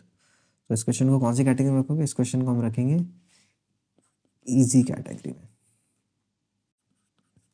क्वेश्चन नंबर 7 में बोला है if DM equals to mean diameter दे के रखा है, ठीक है, पिच दे के रखा है, म्यू दे के रखा है तुम्हारे को, किसके लिए, स्क्रू जैक के लिए, then the applied force at the end of 0.5 metre long lever to raise 10 kilometre is. अच्छा, इसमें बोला है कि तुम्हारे पास स्क्रू जैक है, स्क्रू जैक में तुम्हें मीन डायमीटर, पिच और कोफिशिएंट ऑफ फ्रिक्शन दे के रखा है, ठीक है। बोल के रखा है कि अगर जो force applied at the end of 0.5 metre long lever to raise the load, मतलब कि तुम क्या करते थे, तुम्हारे पास जो स्क्रू जैक रहता था ऊपर, कार या कोई वेट डब्ल्यू लगा रहता था, तो तुम मीन डायमीटर पे पी फोर्स लगा के क्या करते थे, इसको रेज करने की कोशिश करते थे ना, क्या लिखते थे, सिंपली एक फॉर्मूला होता था ना, P equals to W tan theta phi plus alpha, ये होता था ना पी, इतना लोड हमें लगाना पड़ेगा in order to raise the load, है ना। ये हम जो लोड होता है पी, ये हम कहाँ लगाते हैं, हम मीन डायमीटर पे लगाते हैं। ये जो तुम्हारा स्क्रू जैक है ना, इसका जो मीन डायमीटर है ना, यहाँ पे हम फोर्स पी लगा रहे हैं, राइट, और फिर हम इसको रेज करने की कोशिश कर रहे हैं। लेकिन हम इसको ऐसे ना रेज करके हमने क्या किया इस बार, कि एक लीवर लगा दिया। अरे फोर्स पी जो तुम लगा रहे हो वो क्या कर रहा है, टर्निंग इफेक्ट प्रोड्यूस कर रहा है ना, मतलब कि इसको रोटेट कर रहा है। रोटेट होगा अगर स्क्रू जैक, तो ऊपर जो लोड रखा हुआ है वो ऊपर की तरफ जाएगा, क्यों, अरे रोटेट होगा तो ऊपर की तरफ जाएगा ना। नट की तरह देखो, नट को अंदर घुसा मतलब वो नट को टर्न करके दीवार के अंदर घुसाते हो ना, तो टर्निंग इफेक्ट के कारण मतलब कि जो तुम्हारा रोटेशनल मोशन है वो ट्रांसलेशन में कन्वर्ट हो रहा है ना, तो इसमें भी वही होता है, स्क्रू जैक में जो रोटेशन है वो ट्रांसलेशन में कन्वर्ट होता है, मोशन रोटेशन। तो इसको तुम ऐसे ना घुमा के, पी फोर्स जो तुम लगाते थे यहाँ पे मीन डायमीटर पे, ऐसे ना घुमा के तुमने क्या किया, एक बड़ा सा लीवर ले लिया और यहाँ पे तुम एक फोर्स लगा रहे हो कुछ एफ, और इससे इसको टर्न करने की कोशिश कर रहे हो, समझे। तो अगर इस लीवर की जो डंडी है, डंडा या रॉड बोल दो, उसकी अगर जो वो है लेंथ वो 0.5 है, और यहाँ से तुम फोर्स पी या कुछ भी लगा रहे हो, मान लेते हैं इसको एफ लगा रहे हो, तो एफ की वैल्यू बतानी है हमें, समझे इस क्वेश्चन में क्या पूछा है, this is being asked in the question. तो चलो इसको सॉल्व करते हैं ना, ध्यान से देखो सॉल्यूशन। सबसे पहले क्या करते हैं हम, फाई और अल्फा निकालना पड़ेगा हमें, ठीक है। तो मुझे पता है tan अल्फा क्या होता है, p upon pi D M, तो p अप्लाइज दैट, अल्फा की वैल्यू क्या हो जाएगी, tan इनवर्स p है 10 और पाई है पाई, और dm क्या है 25। तो मुझे क्या करना पड़ेगा, कैलकुलेटर यूज़ करना पड़ेगा, तो 2/5 हो जाएगा, मतलब कि 0.4, tan inverse 0.4 divide by shift pi, मतलब कि अल्फा की वैल्यू है 7.26 degrees. This is that, by the way जो कैलकुलेटर है ये मेरा कैलकुलेटर नहीं है, ये कैलकुलेटर मारा हुआ है, मुझे अभी तक याद है। मेरा जो कैलकुलेटर वो गुम गया था, मैंने कोविड के जस्ट पहले मैं गेट की तैयारी करता था, तो मैंने कैलकुलेटर लिया था अपने एक दोस्त से, जिसका रोल नंबर मेरे से 1-2 पहले आता था, लालचंद नाम था उसका, कॉलेज का। उसका कैलकुलेटर अभी तक मेरे पास है। तो लालचंद तो लेक्चर देख नहीं रहा है, लेकिन लालचंद अभी भी मेरे पे जितने का भी कैलकुलेटर है ये 500 रुपये या एटलीस्ट 500 का होगा, या 500 रुपये मांगता है, जो कि मैं उसको कभी नहीं दूंगा। तो चलो सॉल्व करते हैं इसके आगे कि क्या है। अल्फ़ा की वैल्यू निकल गई हमारे पास। अच्छा, tan फाई क्या होता है? अरे यार, थीटा क्यों बना देता हूँ बार बार। tan फाई होता है तुम्हारा म्यू। तो क्या तुम फाई की वैल्यू निकाल सकते हो? हाँ, tan इनवर्स म्यू। तो इसकी वैल्यू क्या आ जाएगी? सिर्फ tan इनवर्स 0.25, मतलब कि 14.04। ठीक है, so this is your phi and this is alpha. Alpha और फाई तुमने निकाल लिया। ओके, नाउ अब टॉर्क क्या होता है? P into D M by two, या इसको क्या लिख सकते हो? W tan phi plus alpha into D M by two. तो टॉर्क की वैल्यू निकाल लो। W क्या है? W तुम्हें लोड की वैल्यू देके रखी है 10 kilo Newton. 10 into 10⁻³ tan into tan के अंदर क्या आएगा? 14.04 प्लस। देखो, ये जो स्क्रू जैक वाले क्वेश्चंस होते हैं, इसमें मैं खुद वो हूँ मजबूर, इसमें मैं कोई ऐसी वैल्यूज़ नहीं सेट कर सकता कि बहुत आंसर सुंदर है। बाद बाकी जितने भी मैकेनिक्स हमने पढ़ा है, सारे जो भी मैंने क्वेश्चन फ्रेम किए थे, क्वेश्चन में वैल्यूज इस तरीके से ली गई थी कि आंसर अच्छा है। बट इसमें क्या कर सकते हो? ठीक है, इसमें सॉल्व करना ही पड़ेगा। Into D M by two, what is D M? 25 mm into 10⁻³ इसको सॉल्व कर लो। तो टॉक की वैल्यू क्या आ जाएगी? ये और ये तो गया, tan ऑफ 14.04 प्लस 7.26, ये है इंटू 12.5 इंटू 10, मतलब कि 125, मतलब कि 48.74 न्यूटन मीटर टॉर्क की वैल्यू आ गई। नाउ क्या हमने सब कुछ सही किया है? टॉर्क की वैल्यू इतनी कम कैसे आ रही है? किलो न्यूटन है, ये 10 है। हाँ, टॉर्क की वैल्यू हमने सही निकाली है। नाउ ये जो टॉर्क हमने निकाला है, ये जो टॉर्क है वो कौन प्रोवाइड कर रहा है? ये टॉर्क ये प्रोवाइड कर रहा है कि तुम्हारे पास ये है और तुमने एक लीवर लगा के यहाँ पे एक फोर्स F लगा के इसको टर्न करने की कोशिश की है। तो ये जो टर्निंग इफेक्ट जो प्रोड्यूस हो रहा है, वो टॉर्क कौन प्रोड्यूस कर रहा है? F फोर्स प्रोड्यूस कर रहा है। तो मैं क्या लिख सकता हूँ? F इंटू कितने दूर पे लग रहा है? ये लीवर की लेंथ पे, L पे, शुड बी इक्वल्स टू 48.74। मैंने क्या किया इसमें कि मैंने देखा है कि पहले निकाल लिया कि भैया अगर लोड को ऊपर रेस करना है तो टॉर्क कितना लगना चाहिए। तो लोड को अगर रेस करना है तो टॉर्क भैया लगना चाहिए 48.74, जो मैंने नॉर्मल फॉर्मूले से निकाला। ठीक है, लेकिन ये जो लोड है जो टर्निंग इफेक्ट प्रोड्यूस कर रहा है, यहाँ पे कौन प्रोड्यूस कर रहा है? यहाँ पे ये फोर्स F प्रोड्यूस कर रहा है। ठीक है, ये 3D में, ये F ऐसा ऊपर नहीं लग रहा है, ये बेसिकली 3D में है। मतलब देखो, यहाँ से बना के दिखा देता हूँ। दिस इज ये ऐसा है, लीवर ऐसा है, ये 3D में लग रहा है ऐसा। समझे कि नहीं समझे? This is acting in 3D, this is your screw jack, ये 3D में चल रहा है। ठीक है, तो ऐसे इसको घुमाने की कोशिश कर रही है। This is happening in the question. ठीक है, तो ये जो फोर्स है ये L डिस्टेंस लीवर पे लग के सेम टर्निंग इफेक्ट प्रोड्यूस कर ले रहा है। समझे कि नहीं समझे? इस क्वेश्चन में ये बोल के रखा है। चलो इसको सॉल्व करते हैं। सो F इंटू L की वैल्यू क्या है? L की वैल्यू है 0.5 इक्वल्स टू 48.74। इसको क्या करेंगे? इंटू 2 कर देंगे, तो क्या आ जाएगा इसका answer? F equals to 97.47 newtons. इसका आंसर आ जाएगा 97.47, मतलब कि 97.5 न्यूटन्स। सो इसका आंसर हो जाएगा हमारा B। So answer to this question is B। इस क्वेश्चन को कौन सी कैटेगरी में रखोगे? इस क्वेश्चन को मॉडरेट कैटेगरी में रखेंगे। इस क्वेश्चन में हमने अलग क्या किया, देख लो मेरे भाई। इस क्वेश्चन में हमने अलग क्या किया है कि नॉर्मली हम क्या करते थे, जो हमारा स्क्रू जैक रहता था, स्क्रू जैक हम इसमें मीन डायमीटर पे ही फोर्स P लगा के क्या करते थे? टर्निंग इफेक्ट प्रोड्यूस करते थे। इसमें हमने मीन जो डायमीटर है वहाँ पे हमने पी ना लगा के हमने एक बड़ा सा लीवर लिया है और एक एफ फोर्स लगा के टर्निंग इफेक्ट प्रोड्यूस करने की कोशिश करी है। समझे कि नहीं समझे? इस क्वेश्चन में हमने ये अलग किया है, राइट। इस टाइप का क्वेश्चन बहुत ज़्यादा प्रोबेबिलिटी है कि मैकेनिकल में पूछा जा सकता है। This is a very good question and this can surely be asked. Test series में ऐसे क्वेश्चंस पूछता है, तुमने देखा होगा, ठीक है। So now let's move to the next question, question number 8। पानी पी लेते हैं थोड़ा सा।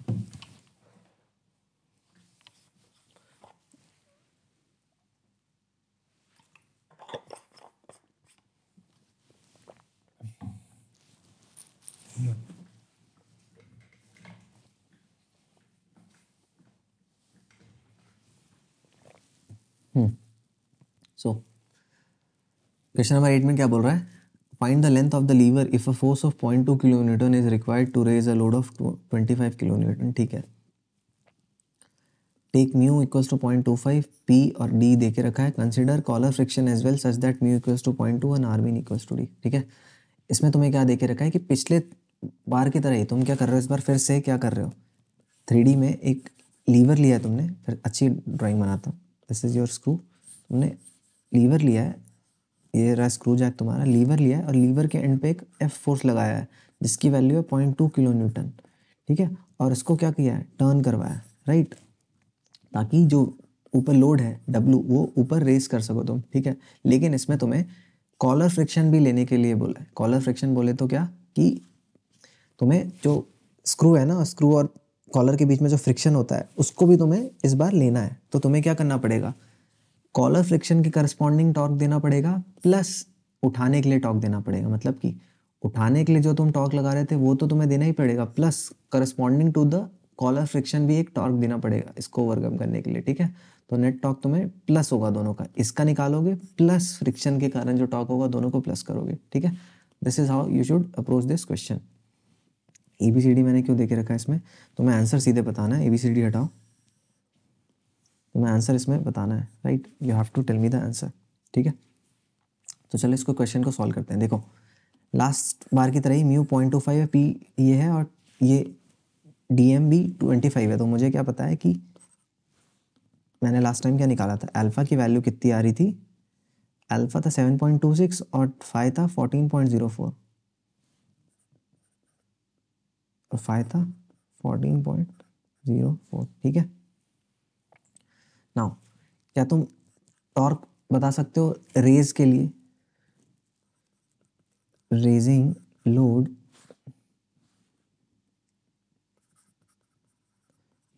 कितना, रेजिंग के मतलब लोड को रेज करने के लिए कितना टॉर्क लगाना पड़ेगा? हाँ भी बता सकते हैं, जो कि होता है W tan into five plus alpha into DM/2। W क्या देख रखा है, 25 kilo Newton plus 3 tan of 14.04 plus 7.26 into DM/2 मतलब 25/2 इंटू 10⁻³ ये, और ये गया 625/2 इंटू tan ऑफ ये। तो इसकी वैल्यू क्या आ जाएगी, ध्यान से कैलकुलेट करते हैं।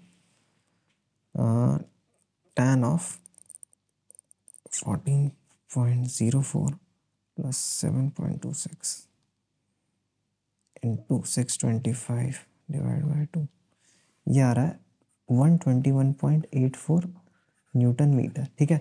This is the torque required to raise the load. Now torque collar friction में कितना गया, मतलब कॉलर फ्रिक्शन को ओवरकम करने के लिए कितना टॉर्क लगाना पड़ेगा, तो उसकी वैल्यू क्या होती है, mu into W into R mean. ये तुम्हें पता होना चाहिए कि mu W into R mean, this is the collar friction torque. तो म्यू की वैल्यू है 0.2, W है 25 इंटू 10⁻³ और आर मीन कितना दे के रखा है 40 mm। तो ये और ये गया, मतलब कि 8 इंटू 25 मतलब कि 200 Newton metre.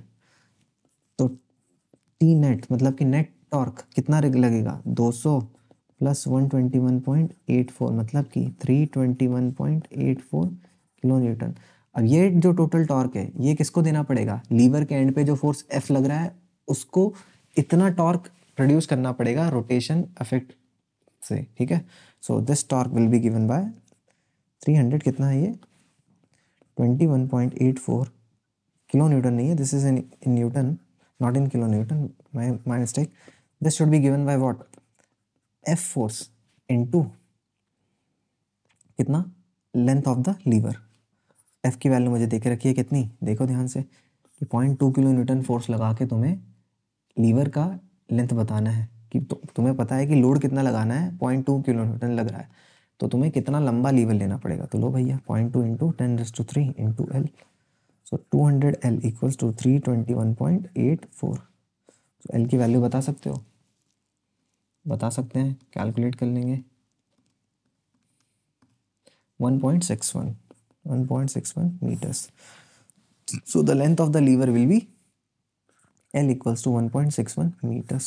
So this was a very good question. This was a very good question क्यों? क्योंकि भैया इसमें एक तो कॉलर फ्रिक्शन भी मैंने यूज़ कर दिया, कॉलर फ्रिक्शन का कंसेप्ट भी यूज़ कर दिया, एक लीवर वाला कंसेप्ट भी यूज़ कर दिया। तो this was a very beautiful question, मतलब कि बहुत अच्छा क्वेश्चन था ये, मतलब काफ़ी अच्छा क्वेश्चन था ये, रैंक डिसाइडिंग क्वेश्चन बोल सकते हो इसको। This I will put this question in hard category. Question number 9 में हमें एक ट्रस सिस्टम दे के रखा है ना, और उसमें एक एफ फोर्स पॉइंट टी पे लग रहा है, और साथ में इस बार हमें अनलाइक प्रीवियस केसेस हमारे पास एक यूडीएल है। यूडीएल बोले तो यूनिफॉर्मली डिस्ट्रीब्यूटेड लोड, जिसमें ओमेगा या डब्ल्यू जो भी तुम बोलते हो उसकी वैल्यू देके रखी है हमें F/L न्यूटन पर मीटर, राइट। एक और चीज़ इस क्वेश्चन में मैं ऐड कर देता हूँ अपनी तरफ से कि पी क्यू बराबर क्यू आर बराबर आर एस, और उसकी वैल्यू एल दे के रखिए, right. This you have been provided in the question, ठीक है। तो क्वेश्चन में देखो क्या पूछ रहा है तुमसे कि थीटा वीटा की वैल्यू तो मैं दे दिया, क्वेश्चन में पूछ रहा है कि भैया एफ पी क्यू बताओ कि जो मेंबर पी क्यू है उसमें फोर्स कितना आ रहा होगा। You have to tell me the value of F P Q, ठीक है। तो चलो इस क्वेश्चन को सॉल्व करते हैं। इस क्वेश्चन को सॉल्व करने के पहले एक इंपॉर्टेंट चीज़ बता देता हूँ कि भले ही यहाँ पे हमें क्या दे के रखा है, uniformly distributed load UDL, right, लेकिन सिंस हम लोग इंजीनियरिंग मैकेनिक्स की बात कर रहे हैं तो हम ये नहीं कहेंगे कि जो यूटी वाला जो मेंबर है वो ऐसे कुछ हो जाएगा। हम स्ट्रेंथ ऑफ मटेरियल्स में पढ़ते हैं ना कि डिफ्लेक्शन मिडल में निकालते हैं हम यूडीएल के करस्पॉन्डिंग, राइट, अगर सिंपली सपोर्टेड बीम होती है तो। इसमें हम ऐसा नहीं करेंगे, क्यों? क्योंकि भैया हम इंजीनियरिंग मैकेनिक्स की बात कर रहे हैं। इंजीनियरिंग मैकेनिक्स में every body is considered to be rigid, मतलब कि डिफॉर्मेशंस नहीं माने जाते हैं इंजीनियरिंग मैकेनिक्स में, ठीक है। तो यूडीएल हमें पता है क्यों देके रखा है, देखो क्यों देके रखा है, मैं बताता हूँ ध्यान से। कि तुम्हारे को दिख रहा है यहाँ पे कि यूनिफॉर्मली डिस्ट्रीब्यूटेड जो लोड है ना, उसका टोटल वैल्यू क्या तुम मुझे बता सकते हो? हाँ बता सकते हैं, omega into total length that is L, ठीक है। तो ओमेगा की वैल्यू देख रखा है F/L इंटू एल कर दूंगा तो F, मतलब कि टोटल फोर्स है F। क्या तुम बता सकते हो कि टोटल फोर्स लग कर रहा होगा? हाँ भाई बता सकते हैं, मिडल में। क्यों? क्योंकि इसका सेंटर ऑफ मास, मतलब कि ये जो डिस्ट्रीब्यूट, मतलब सेंटर ऑफ मास नहीं, सेंटर ऑफ फोर्स बोल दो इसको, कि अगर मैं इस फोर्स को एक फोर्स मानूं तो मैं क्या मान सकता हूं कि सेंटर में सेम वैल्यू का एफ फोर्स लग रहा होगा, ठीक है। तो अब मैं क्या करूंगा कि मुझे क्या निकालना है, पी क्यू मेंबर में फोर्स की वैल्यू निकालना है। तो एक बात बताओ मुझे, अगर मैं आर पी निकाल लूँ तो क्या मैं पी क्यू निकाल सकता हूँ? हाँ भाई निकाल सकते हो। आर पी निकाल लिया मैंने तो मेरे पास ये रहा आर पी, तो मैं आराम से एफ पी क्यू और एक एफ यू पी क्या करूँगा, मैं मेथड ऑफ जॉइंट लगाऊंगा और मैं आराम से एफ पी क्यू की वैल्यू निकाल सकता हूँ। If I know the R P, तो क्या तुम आर पी निकाल सकते हो? हाँ भाई आर पी निकाल सकते हैं। आर पी कैसे निकालोगे? Since this system is in equilibrium, तो एक तो हम क्या लिखेंगे कि वाई डायरेक्शन में there must be equilibrium, that means F Y should be equals to zero. फिर हम क्या करते थे कि पी के अबाउट क्या करेंगे, मोमेंट बैलेंस करेंगे, मतलब इसका और इसका moment should be balance by this, तो इससे आर एस की वैल्यू निकल जाएगी। आर एस की वैल्यू निकल गई और एक इक्वेशन हमने आर पी और आर एस में बना के रखी है, सबमिशन एफ वाई लगा के, तो आर पी की वैल्यू वहाँ से हम निकाल सकते हैं। लेकिन हम ये नहीं करेंगे, दो बार काम नहीं करेंगे हम क्या करेंगे, हम सीधे since this system is in equilibrium, तो किसी भी पॉइंट के अबाउट तुम कपल या टॉक को बैलेंस कर सकते हो। So we will be balancing torque about point S, ठीक है। तो मैं क्या कर रहा हूँ, summation T S equals to zero लगा रहा हूँ, ठीक है। तो मैं क्या लिखूँगा, एक बार मैं फ्री बॉडी डायग्राम थोड़ा सा बना के दिखा देता हूँ। दिस इज़ योर मेंबर, ठीक है। मेंबर पे जो लगने वाले फोर्सेस हैं वो ये है R P R S, middle में एक एफ और एक एंड पे एफ, राइट। ये एल है, ये भी एल है और ये भी एल है, ठीक है। सो हम इसके अबाउट टॉक बैलेंस कर रहे हैं, तो इसका जो टॉक होगा that is in clockwise direction should be balance bye ये जो दोनों फोर्सेज है ना, इसका टॉक एंटी क्लॉकवाइज डायरेक्शन में जो है। तो क्या लिखूंगा मैं, R P into 3L should be equals to F into 3L/2। क्यों? क्योंकि भैया एक की डिस्टेंस है L/2 प्लस L 3L/2 और दूसरे की डिस्टेंस तो दिख ही रही है L। So RP 3RP equals to 5/2 F implies that RP की वैल्यू आ जाएगी 5/6 F। नाउ अगर मेरे पास RP है तो क्या मैं मेथड ऑफ जॉइंट लगा सकता हूँ? हाँ लगा सकते हो। FUPQ and this is your RP 5/6 F, right. 5 अच्छे से बनाते हैं, कचरा 5 बना दिया मैंने। 5/6 F 5/6 F, राइट। सो ये थीटा की वैल्यू हमें दे के रखी है 53 डिग्री। तो मैं क्या लगा रहा हूँ, summation FX equals to 0। Summation FX 0 करूँगा तो क्या मिलेगा, FUP cos 53 प्लस FPQ बराबर 0। मतलब FUP cos 53 कितना होता है, 3/5 होता है cos 53। 3/5 अच्छे से लिखते हैं, यहाँ लिख देता हूँ 3/5 into FUP plus FPQ equals to 0। Now summation FY equals to 0 करूँगा तो FUP साइन 53 मतलब कि 4/5 plus 5/6 F equals to 0 implies that FUP की वैल्यू यहाँ से क्या आ गई, -25 F/24। क्या करो यहाँ पे सब्सटीट्यूट कर दो, 3/5 into -25/24 F plus FPQ equals to 0। 5 1 जा 5 5 जा 3 1 जा 3 8 जा। सो FPQ की वैल्यू क्या आ जाएगी, 5F/8। अच्छा FPQ की वैल्यू क्या आ गई, 5F/8। ये तो आ गई FPQ की हमारे पास वैल्यू की 5F/8 वैल्यू होगी। क्या अब तुम मुझे बता सकते हो कि नेचर क्या होगा फोर्स का, मतलब PQ में नेचर क्या होगा फोर्स का? देखो यहाँ पे ध्यान से, लास्ट क्वेश्चन में बताया था कि अगर जो फोर्स है वो जॉइंट से अवे लग रहा है that means the nature is tension. लेकिन अगर जो फोर्स है वो जॉइंट की तरफ लग रहा है that means nature is compression. So value क्या आ रही है, 5F/8 and it's nature will be tension. क्यों टेंशन? क्योंकि भाई हम मान के चले थे कि the force is acting away from the joint और हमारा जो वैल्यू आया FPQ का वो आ गया पॉजिटिव। दैट मीन्स व्हाट कि FPQ क्या लगेगा, टेंसाइल, और उसकी वैल्यू होगी 5F/8। ठीक है, आंसर हो जाएगा क्या, 5F/8 और टेंसाइल। ठीक है, now let's move to the next question. Question number क्या है ये, 11।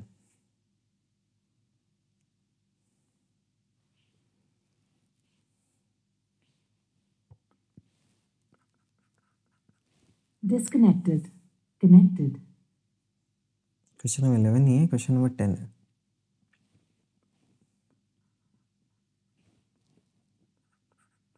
ना पहले स्पीकर इसको बंद करते हैं, कब से बोलते रह रही है ये डिस्कनेक्टेड कनेक्टेड इसकी।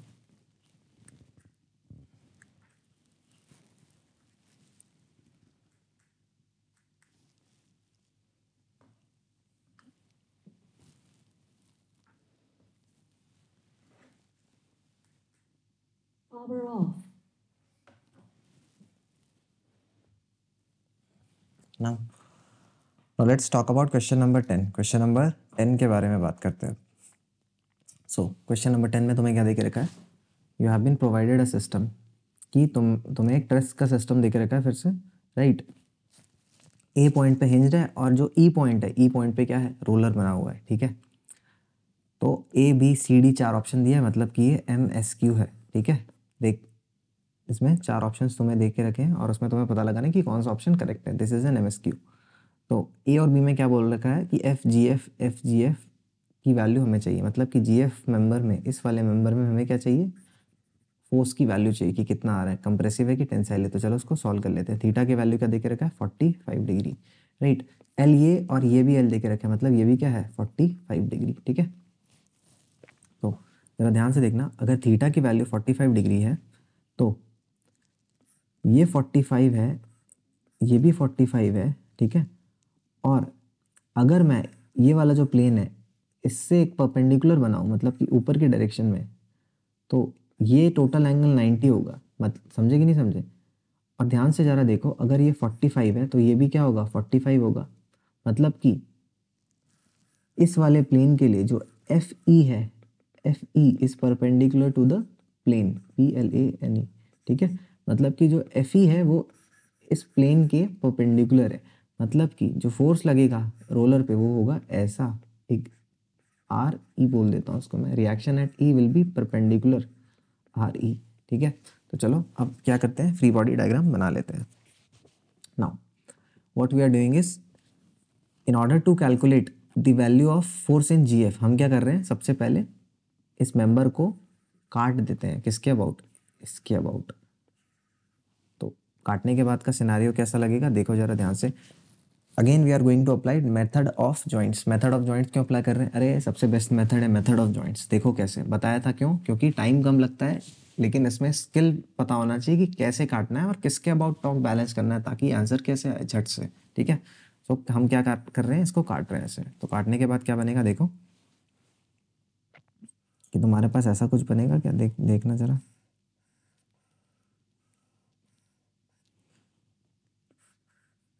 ये रहा तुम्हारा फोर्स FCD, राइट।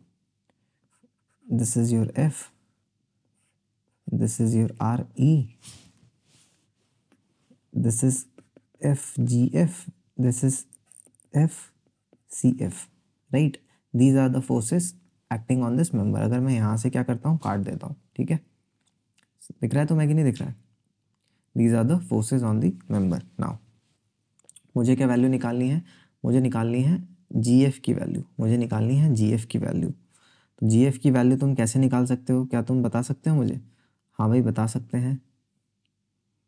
GF की वैल्यू मैं ऐसे निकाल सकता हूँ कि अगर मैं इस वाले पॉइंट के अबाउट क्या कर दूँ, मोमेंट बैलेंस कर दूँ इस मेंबर का, तो मुझे GF की वैल्यू मिल जाएगी। कैसे मिल जाएगी, अरे इसका और इसका क्या हो गया, इस पॉइंट के अबाउट, ये जो पॉइंट है ना, मतलब ये वाला पॉइंट है बेसिकली C पॉइंट। देखो ध्यान से, ये जो पॉइंट है वो C वाला पॉइंट है, ध्यान से दिख रहा है कि नहीं दिख रहा है तुम्हें? This is point C।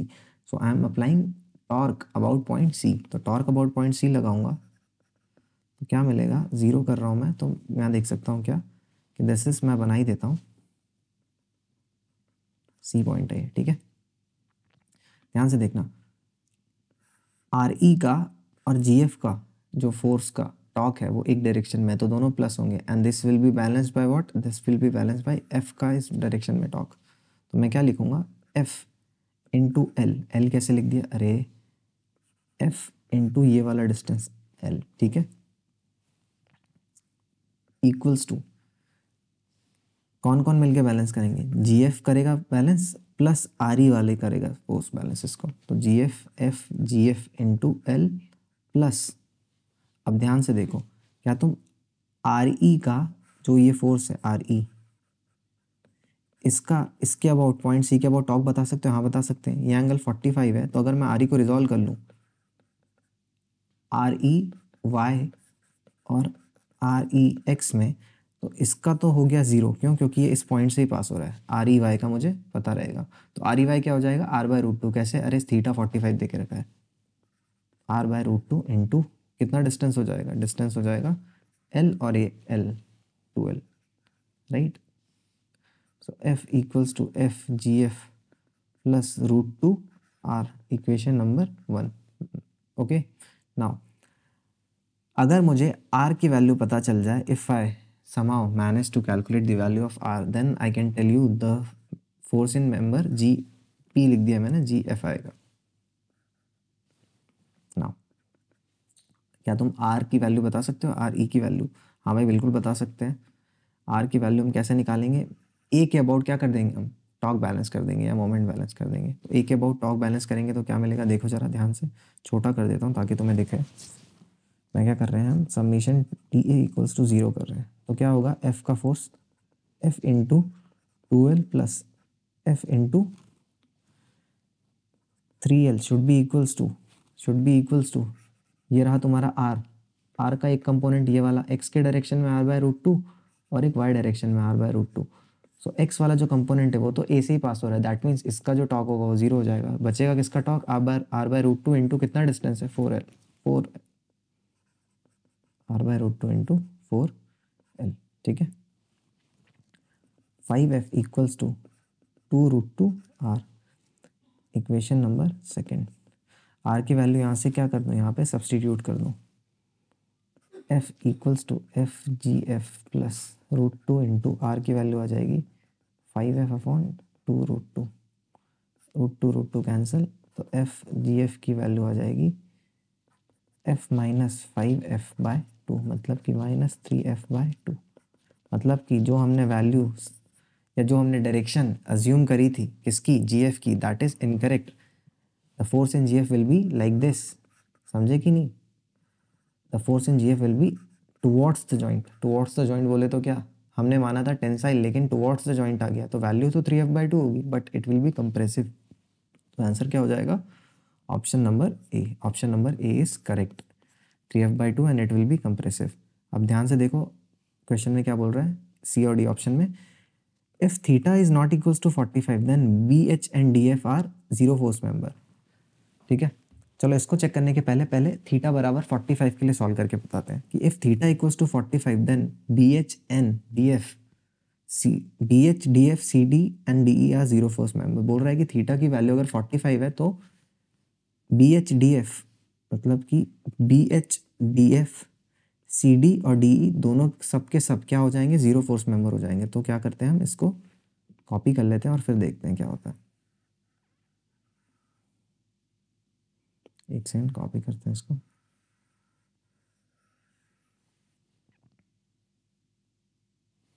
Copy paste. Now ध्यान से देखना इसको, लुक एट दिस केयरफुली। अगर थीटा 45 है मेरे भाई, तो जो फोर्स है ई पे वो कुछ ऐसा लग रहा होगा,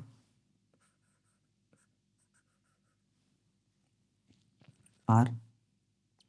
जॉइंट ई को देखो, जॉइंट ई पे अब कौन कौन से फोर्सेस लगेंगे ध्यान से देखना, एक है आर, एक है एफ ई एफ, और एक है क्या, एफ ई डी, ठीक है। I am talking about this joint. अगर थीटा 45 डिग्री है तो मैंने क्या बताया था कि this will be perpendicular to this plane, ये जो प्लेन है ना, this plane will be perpendicular to F E, ठीक है। अगर थीटा की वैल्यू 45 आ जाएगी, राइट। तो मैं क्या देख रहा हूँ यहाँ पे कि जो एफ ई एफ और आर है वो क्या बना रहे हैं, 180 डिग्री बना रहे हैं, राइट। और एक तरफ क्या लग रहा है, एफ ई डी। तो जब भी ऐसा कुछ होता है तो हम क्या बोलते हैं कि जो मेंबर होता है वो, मतलब इस वाले मेंबर में क्या हो जाएगा, जीरो फोर्स हो जाएगा। क्यों, क्योंकि भाई इसका एक कंपोनेंट होगा ये वाला और एक कंपोनेंट होगा ये वाला। इस वाले कंपोनेंट को तो ये और ये मिलके बैलेंस कर देंगे, but who will balance this component, means this, ये वाला component. So there is no one to balance this component of FED. That means the force in member ED will be 0, ठीक है। तो इस मेंबर में क्या हो जाएगा, फोर्स 0, ठीक है। अच्छा ध्यान से देखो, उसके पहले ही हम क्या बता सकते थे कि BH में तो 0 हो जाएगा। क्यों, क्योंकि वही वाला लॉजिक, ये समझ रहे हो ना, 190 डिग्री है, ये 180 डिग्री है सॉरी। और एक और बात क्या बोल सकते थे कि ये 0 है, ये 0 है, ये 0 है, तो CD भी 0 हो जाएगा ना। तो ये कौन कौन से मेंबर हमारे जीरो फोर्स मेंबर हो जाएंगे, ध्यान से देखो, सी डी हो जाएगा, डी हो जाएगा, डी एफ हो जाएगा और बी एच हो जाएगा। तो ऑप्शन नंबर 4 एकदम करेक्ट बोल रहा है, option number D is correct. अब देखो क्या बोल रहा है ऑप्शन नंबर सी में कि अगर थीटा 45 नहीं है, अगर थीटा 45 नहीं है तो केवल बी एच और डी एफ ही जीरो फोर्स मेंबर होंगे। ध्यान से देखो, अब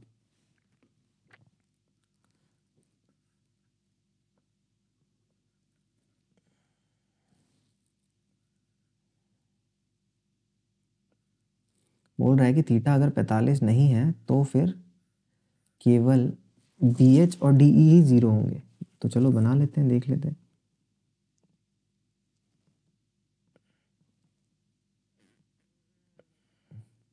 मानते हैं कि थीटा कुछ ऐसा होता है, ध्यान से देखो, इसको थोड़ा और ऐसा बनाते हैं। ऐसा बना लेते हैं, एक काम करते हैं,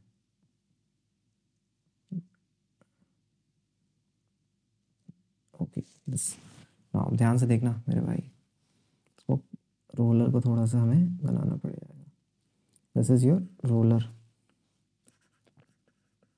राइट नाउ अब ध्यान से देखो, जो फोर्स लग रहा होगा इस मेंबर पे, कौन सा मेंबर है, डी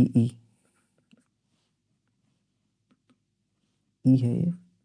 सो जो फोर्स लग रहा होगा इस मेंबर में वो कैसा लगेगा, ये जो प्लेन है, ये जो प्लेन है इसके क्या लगेगा, परपेंडिकुलर। तो इस पे जो फोर्स लग रहा होगा वो देखो कुछ ऐसा लग रहा होगा इस पॉइंट पे,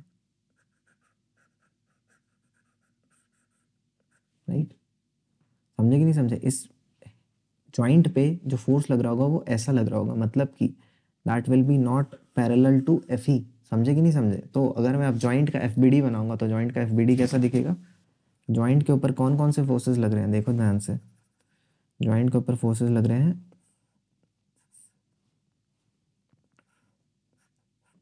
एक ये लग रहा है, एक ये लग रहा है और एक ये लग रहा है। तीनों में से भी कोई ऐसे दो फोर्स तुम्हें दिख रहे हैं कि जिनके बीच में 180 डिग्री एंगल है, answer is no. That means ये जो जॉइंट है, अब इस जॉइंट में कोई सा भी जीरो फोर्स मेंबर हमें नहीं मिलेगा, मतलब कि इस बार डीई में जो हम जीरो फोर्स मेंबर हमें पहले मिल रहा था डीई, तो हमें इस बार डीई में फोर्स कुछ दिखेगा, DE won't be a zero force member. लेकिन डीएफ और बीएस तो जीरो फोर्स मेंबर होंगे ही, क्यों, क्योंकि भैया ये 180 है और ये समझे कि नहीं समझे, ये 180 है टोटल। तो इस टाइप का कोई होता है अगर थीटा पे, और यहाँ पे दोनों मेंबर ऐसे होते हैं तो क्या होता है, जीरो फोर्स मेंबर हो जाता है ना ये वाला। तो ये वाला जीरो फोर्स हो जाएगा, ये वाला जीरो फोर्स हो जाएगा, ये और ये जीरो फोर्स मेंबर नहीं होंगे। So our answer will be what, the zero force member will only be two, that will be F D and B H only. तो इसका आंसर क्या हो जाएगा, if theta is not equals to 45 then B H and D F are zero force member. So ये भी option क्या हो जाएगा, करेक्ट। सो इसका आंसर हो जाएगा ए सी एंड डी। तो समझे कि थीटा की वैल्यू बदल के तुम्हें जीरो फोर्स मेंबर केस में घुमा दिया, राइट। तो इस टाइप का क्वेश्चन पूछा जा सकता है और पूछना चाहिए भी, काफ़ी लॉजिकल सवाल था ये वाला। सो इस क्वेश्चन को कौन सी कैटेगरी में रखोगे, इस क्वेश्चन को रखेंगे मीडियम कैटेगरी में। क्वेश्चन नंबर 11 में हमें क्या देके रखा है, एक ट्रस्ट सिस्टम देके रखा है और उसमें हमें पूछा गया है क्या, the value of P such that member E F become zero force member. बोल रहा है कि भैया पी की वैल्यू बता दो कि पी लोड कितना लगाया जाए ताकि जो मेंबर ई एफ है वो जीरो फोर्स मेंबर बन जाए, मतलब कि जो मेंबर ई एफ है उसमें जो फोर्स आ जाए उसकी वैल्यू जीरो आ जाए। तो इस क्वेश्चन को हम कैसे सॉल्व करेंगे, इस क्वेश्चन को सॉल्व करेंगे हम कैसे, ध्यान से सुनो। हम क्या कर रहे हैं कि हम पहले क्या करते हैं, मेंबर इन ई एफ का फोर्स निकाल लेते हैं, मतलब कि हम ई एफ में कितना फोर्स आ रहा होगा वो निकाल लेते हैं। कैसे निकालोगे, अरे मेथड ऑफ सेक्शन अप्लाई करेंगे और उसके करस्पॉन्डिंग सॉल्व करके हम क्या कर सकते हैं, फोर्स इन ई एफ निकाल सकते हैं। फिर जो हम फोर्स इन ई एफ निकालेंगे ना तो वो P26 5 ये सारे के टॉक को बैलेंस करके आएगा मेथड ऑफ सेक्शन लगा के। मतलब कि अगर मैं ई एफ वाले मेंबर में फोर्स निकालूंगा तो वो कुछ P के टर्म्स में रहेगा, ठीक है। तो फिर मैं क्या करूँगा कि जो मेंबर ई एफ है उसमें फोर्स को जीरो के बराबर इक्वेट कर दूंगा, तो क्या मैं पी की वैल्यू निकाल पाऊंगा, हाँ भाई निकाल पाएंगे। तो लॉजिक ये है कि हम सबसे पहले ई एफ मेंबर में फोर्स निकालेंगे, देन हम उस फोर्स को जीरो के इक्वेट कर देंगे, then we will get the value of P, ठीक है। The logic behind the question is this. तो चलो इसको सॉल्व करते हैं। So let's make the free body diagram. Free body diagram बनाते हैं, फ्री बॉडी डायग्राम नहीं कट ही कर देते हैं सीधे, I am cutting the member like this. अच्छा, कटिंग को लेके एक रूल बताता हूँ कि तुम ऐसे कट कर सकते हो, मतलब कि कितने मेंबर कट रहे हैं, 1 2 3 कट रहे हैं, या तो फिर तुम ऐसे कट कर सकते हो, कितने मेंबर काट रहे हो, 1 2 3 4, या कहने का मतलब है कि तुम मैक्सिमम 4 मेंबर्स को कट कर सकते हो। मेंबर्स मतलब बोले तो कि ये वाले ई एफ ये समझे, मतलब कि तुम 4 मेंबर्स को कट कर सकते हो, 4 से ज़्यादा तुम नहीं कट कर सकते हो, तो maximum you can go up to 4। तो ये बात का ध्यान हमेशा रखना कटिंग के समय, ठीक है। तो मेथड ऑफ सेक्शन लगाते हैं इसमें, मैं कटिंग ऐसे कर रहा हूँ नाउ। कट करने के बाद कुछ ऐसा बन जाएगा कि ध्यान से देखो, कट करने के बाद अगर मैं बताऊँ तो कुछ ऐसा बनेगा कि एक फोर्स लग रहा है E F F C F F B C, this is 20, this is P, this is 6 and this is 5, right, and this is your point C. क्या तुम अब बता सकते हो कि अगर मुझे EF में फोर्स निकालना है, EF में फोर्स निकालना है तो किसके अबाउट टॉर्क बैलेंस करेंगे? अरे सी पॉइंट के अबाउट करेंगे। क्यों? क्योंकि सी के अबाउट करेंगे तो इसका और इसका दोनों का क्या हो गया? टॉर्क जीरो हो गया। मैं क्या कर रहा हूँ? सी के अबाउट जीरो कर दे रहा हूँ। ध्यान से देखना, पी का, 6 का, 5 का, EF का सबका टॉर्क आ रहा है clockwise, and this will be balanced bye 20 का एंटी क्लॉकवाइज टॉर्क। ठीक है, तो मैं क्या लिखूंगा? 20 into 2L should be equals to P plus 5, ये P और ये 5, P प्लस 5 इंटू L, अरे पेन कैसे चेंज हो गई, into L plus 6 plus FEF into, क्या तुम डिस्टेंस बता सकते हो ये वाली? इसको मान लेते हैं y, तो इसको y लिख देता हूँ। So 40L equals to P plus 5L plus 6 plus FEF into y।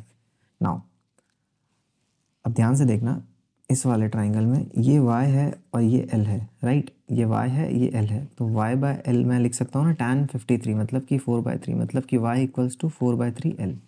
Substitute कर दो।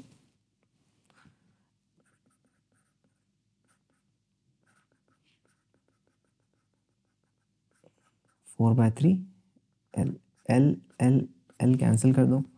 40 equals to P plus 5 plus 6 into 4/3 plus 4FEF by 3।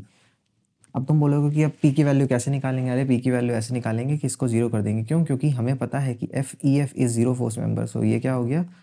Zero. इसको कर देंगे हम zero. FEF equals to zero, zero force member, समझे? क्या अब तुम P की वैल्यू निकाल सकते हो? हाँ भाई निकाल सकते हैं। 40 माइनस 5 माइनस कितना, 24/3 8 इक्वल्स टू P, मतलब P की वैल्यू आ जाएगी 40 minus 13, that means 27 kilo newton. So answer of this question will be C, 27 kilo Newton. कि अगर मैं 27 किलो न्यूटन का फोर्स ऊपर की तरफ लगा देता हूँ, so I will see that the member EF will become a zero force member, और there will be no force, है ना, इन मेंबर EF। तो आंसर क्या हो जाएगा? 27। इस क्वेश्चन को कौन सी कैटेगरी में रखोगे? इस क्वेश्चन को हम रखेंगे इजी कैटेगरी में। क्वेश्चन नंबर 12 में भी तुम्हें फिर से एक ट्रस्ट सिस्टम दे के रखा है। ट्रस्ट सिस्टम इसलिए दिया है क्योंकि हम ट्रस्ट के बारे में ही पढ़ रहे हैं, और ट्रस्ट के बारे में एक ही तरीके के क्वेश्चन बन सकते हैं भाई, मोमेंट बैलेंस करके और एक्स और वाई डायरेक्शन में फोर्स बैलेंस करके। उसमें ही हम उटपटांग चीज़ें मैंने डालने की कोशिश करी है। तो इस क्वेश्चन को देखो ध्यान से कि तुम्हें क्या दे के रखा है कि force PQRF is applied at the ends AGDC, मतलब कि अलग अलग एंड्स पे यहाँ पे तुम्हें फोर्स लगते हुए दिख रहे हैं, PQR एंड F, राइट, अलग अलग पॉइंट्स पे। बोला क्या है कि अगर चार ऑप्शन देखे रखे हैं, MSQ है, मतलब कि this is an MSQ। Option number A और B, C, D चेक करना है और बताना है कौन कौन से सही है। तो चलो ऑप्शन नंबर A और B मुझे दिख रहा है, P बराबर R then horizontal reaction at H is 0, मतलब A को चेक करते हैं कि अगर P R के बराबर हो जाएगा तो हॉरिजॉन्टल रिएक्शन H 0 हो जाएगा हिंज पे। तो क्या ये सही बात है? देखो ध्यान से, R और P अगर बराबर हो गए तो ये और ये दोनों कैंसिल। तो अगर जब R और P आपस में कैंसिल हो गए, अगर दोनों बराबर हैं, दैट मीन्स ये जो सिस्टम तुम्हें जो दिख रहा है, क्या तुम्हें इस पे कोई एक्स डायरेक्शन में नेट एक्सटर्नल फोर्स दिख रहा है लगते हुए सिस्टम पे? The answer is no. If there is no external force which is acting on the system, so there will only be a Y direction reaction force, means at the hinge there will be only reaction in y direction, there will be no reaction in x direction. That means option number A is absolutely correct, right? Option number A is absolutely correct. So let's mark it.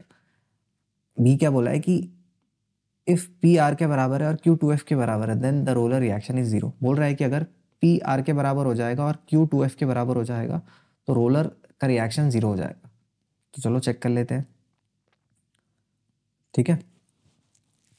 मैं क्या कर रहा हूँ कि अगर मुझे roller का reaction zero करना है ना, अगर मुझे रोलर का रिएक्शन ज़ीरो चाहिए तो क्या मैं ये कह सकता हूँ कि ये जो फोर्सेस आपस में लग रहे हैं ना, मतलब इस सिस्टम पे P Q R और F जो चार फोर्सेस लग रहे हैं, अगर ये पहले से ही इस हिंज के अबाउट जो टॉर्क है नेट ज़ीरो बना दें, मतलब नेट एक्सटर्नल टॉर्क मैं निकालूं और मैं देखूं कि अगर ये चारों फोर्सेस लग के ही आपस में एक्सटर्नल टॉर्क नेट ज़ीरो आ रहा है सिस्टम में इन चारों फोर्स के लगने के कारण ही, तो ई वाले सपोर्ट पे कोई रिएक्शन नहीं आएगा। समझे कि नहीं समझे?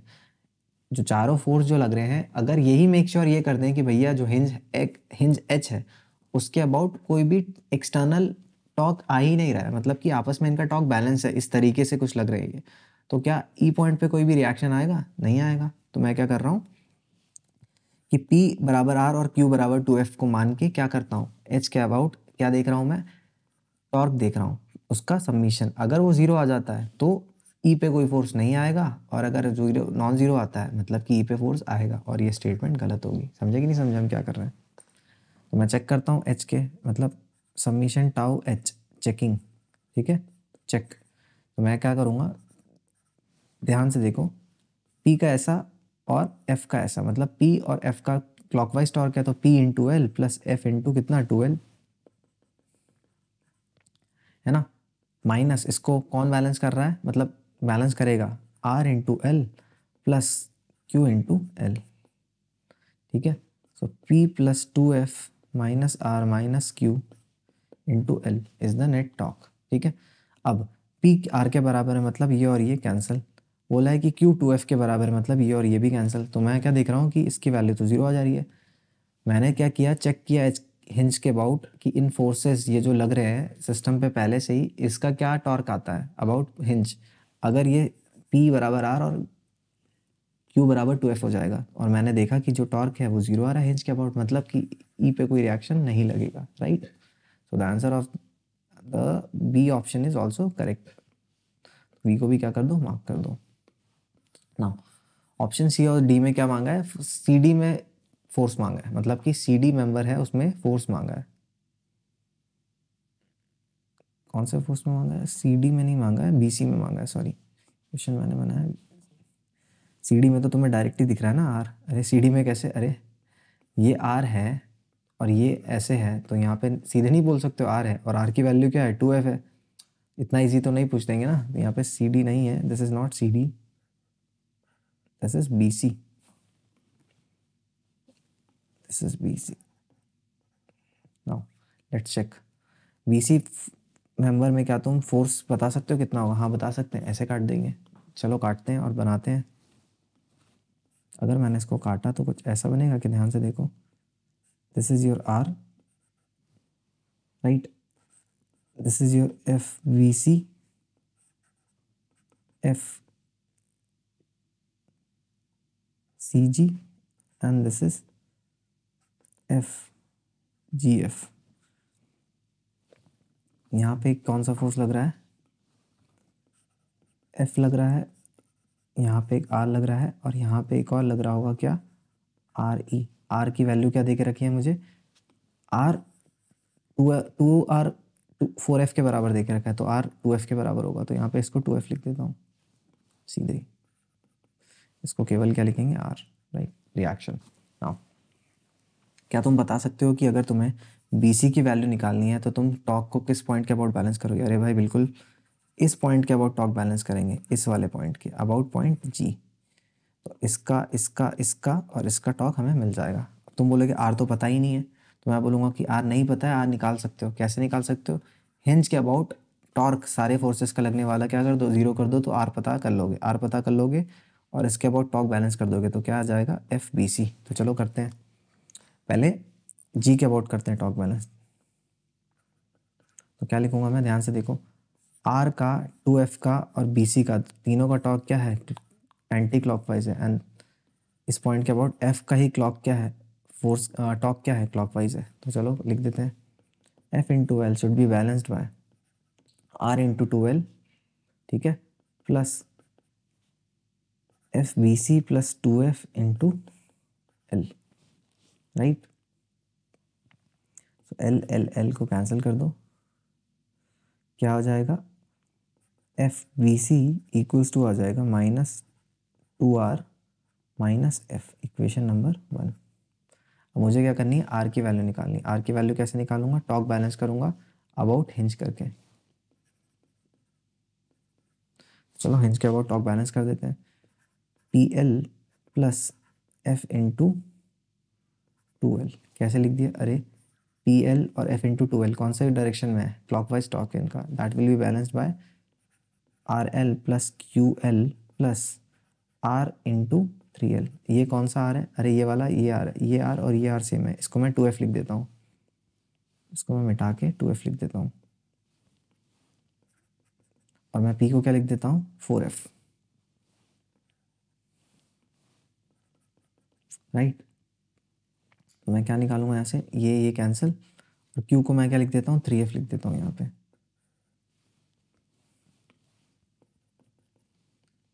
तो यहाँ से मुझे ये जो रिएक्शन है R3R इक्वल्स टू कितना मिल जाएगा?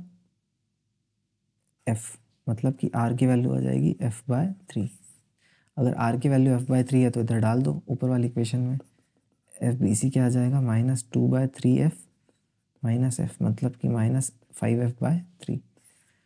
तो मैंने जो BC की डायरेक्शन मानी थी वो ऑपोजिट आएगी, मतलब कि इस डायरेक्शन में होगी। और अगर मैं इस जॉइंट को देखूं तो इसके ऊपर जॉइंट की टुवर्ड्स दी जॉइंट फोर्स लग रहा है ना, दैट मीन्स जो फोर्स आएगा that will B compressive in nature. So 5F/3 and compressive, तो इसका आंसर हो जाएगा A, B एंड D।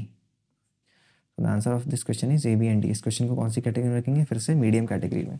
क्यों? क्योंकि इसमें केवल ही टॉक और फोर्स बैलेंस करना था, इसमें और तो कुछ था नहीं, ठीक है। ट्रस्ट में इस टाइप के क्वेश्चंस मेनली पूछे जाते हैं, और ट्रस्ट में कुछ बनाया जा ही नहीं सकता है, क्योंकि एक तरीका होता है क्वेश्चन पूछने का, और उसी के हिसाब से बस फ्रेम अलग अलग तरीके से फ्रेम करके क्वेश्चन पूछे जा सकते हैं। जितने भी तरीके के क्वेश्चंस हम से फ्रेम करके पूछे जा सकते हैं, हमने क्या करा है? सारे को कवर कर लिया है, राइट। हमने क्या किया? देखो, सबसे पहले तो हमने एक बहुत अच्छा क्वेश्चन कौन सा किया था? पहले नंबर वाला किया था ना, जिसमें हमने क्या किया था कि ब्रेकिंग टेंशन हमने देखा था, मेंबर को भी बचाना है, रोप को भी बचाना है, हिंज को भी बचाना है। This was a good question. उसके बाद फिर हमने क्या कवर किया? हमने जीरो फोर्स मेंबर वाला कॉम्प्लेक्स ट्रस में देख लिया कि कैसे निकालते हैं, ठीक है, मेंबर को काटना। उसके बाद फिर हमने ट्रस में कौन सा क्वेश्चन सॉल्व किया है? This was also good question. क्यों? क्योंकि इसमें यूनिफॉर्मली डिस्ट्रीब्यूटेड लोड दे के रखा था, तो उसके करस्पॉन्डिंग हमने कैलकुलेशन किया। उसके बाद फिर हमने लास्ट क्वेश्चन में क्या किया? ये थीटा वाला question, this was also very good question, कि थीटा की वैल्यू जब 45 है तब तो मज़े हैं, लेकिन जब थीटा की वैल्यू 45 नहीं है तो सही नहीं है, मतलब कि फिर सोचना पड़ेगा थोड़ा सा। Let's move to the question number कितना है? 13।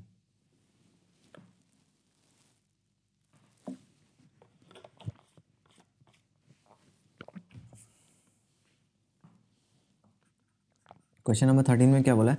The Lagrangian of a particle moving in one direction is given, one dimension, direction नहीं one dimension, is given by Lagrange कुछ दे के रखा है। If the particle starts from rest at x equals to 0, then the equation of motion of the particle is given by. तुम्हें एक Lagrangian दे के रखा है एक पार्टिकल का, क्या तुम लैग्रांजियन से इक्वेशन ऑफ मोशन निकाल सकते हो? हाँ भाई, निकाल सकते हैं। कैसे? अरे भाई, हमें एक डिफरेंशियल इक्वेशन पता है, कौन सी? Del by del T of del L by del x dot minus del L by del X equals to 0 होता है।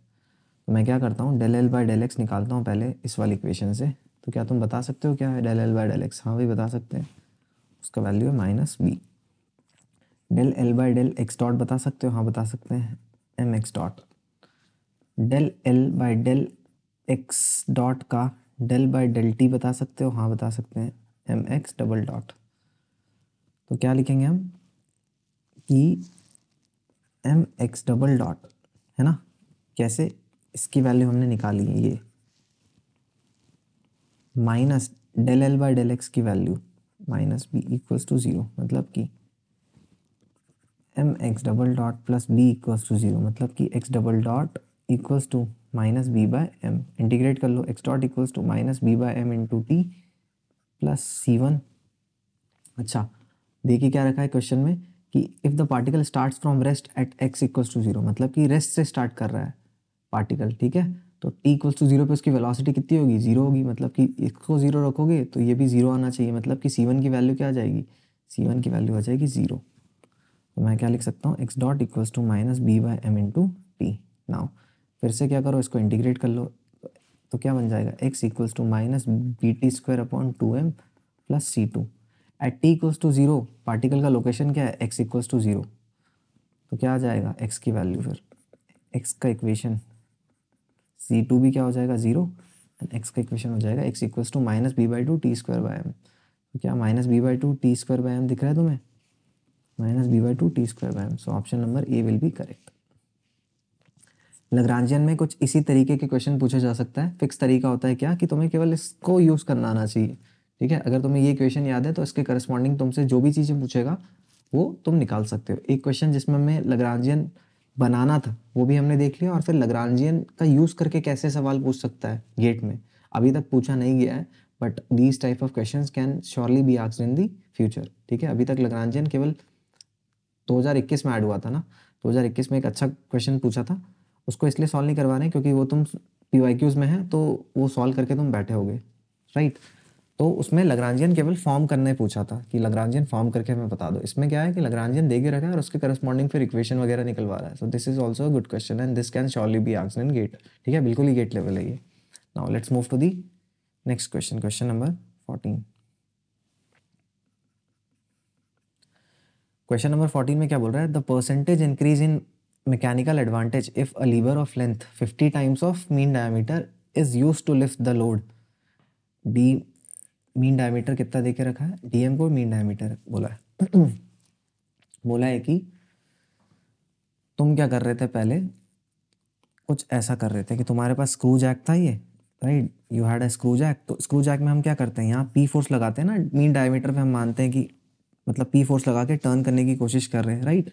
तो हमने इस पहले ऐसे किया, उसके बाद फिर हमने क्या किया, दिमाग लगाया कि हमने एक लीवर का यूज़ करके इसको टर्निंग इफेक्ट प्रोड्यूस करने का सोचा, मतलब कि जो लीवर का लेंथ एल दे के रखा है हमें, राइट। तो इसके कारण मैकेनिकल एडवांटेज में क्या आएगा डिफरेंस, उसको हमें देखना है, ठीक है। दोनों ही केस में एक बात बताओ मुझे कि अगर लोड को ऊपर लिफ्ट करना है तो दोनों केसेस में जो रिक्वायर्ड टॉर्क होगा for raising the load that will B same.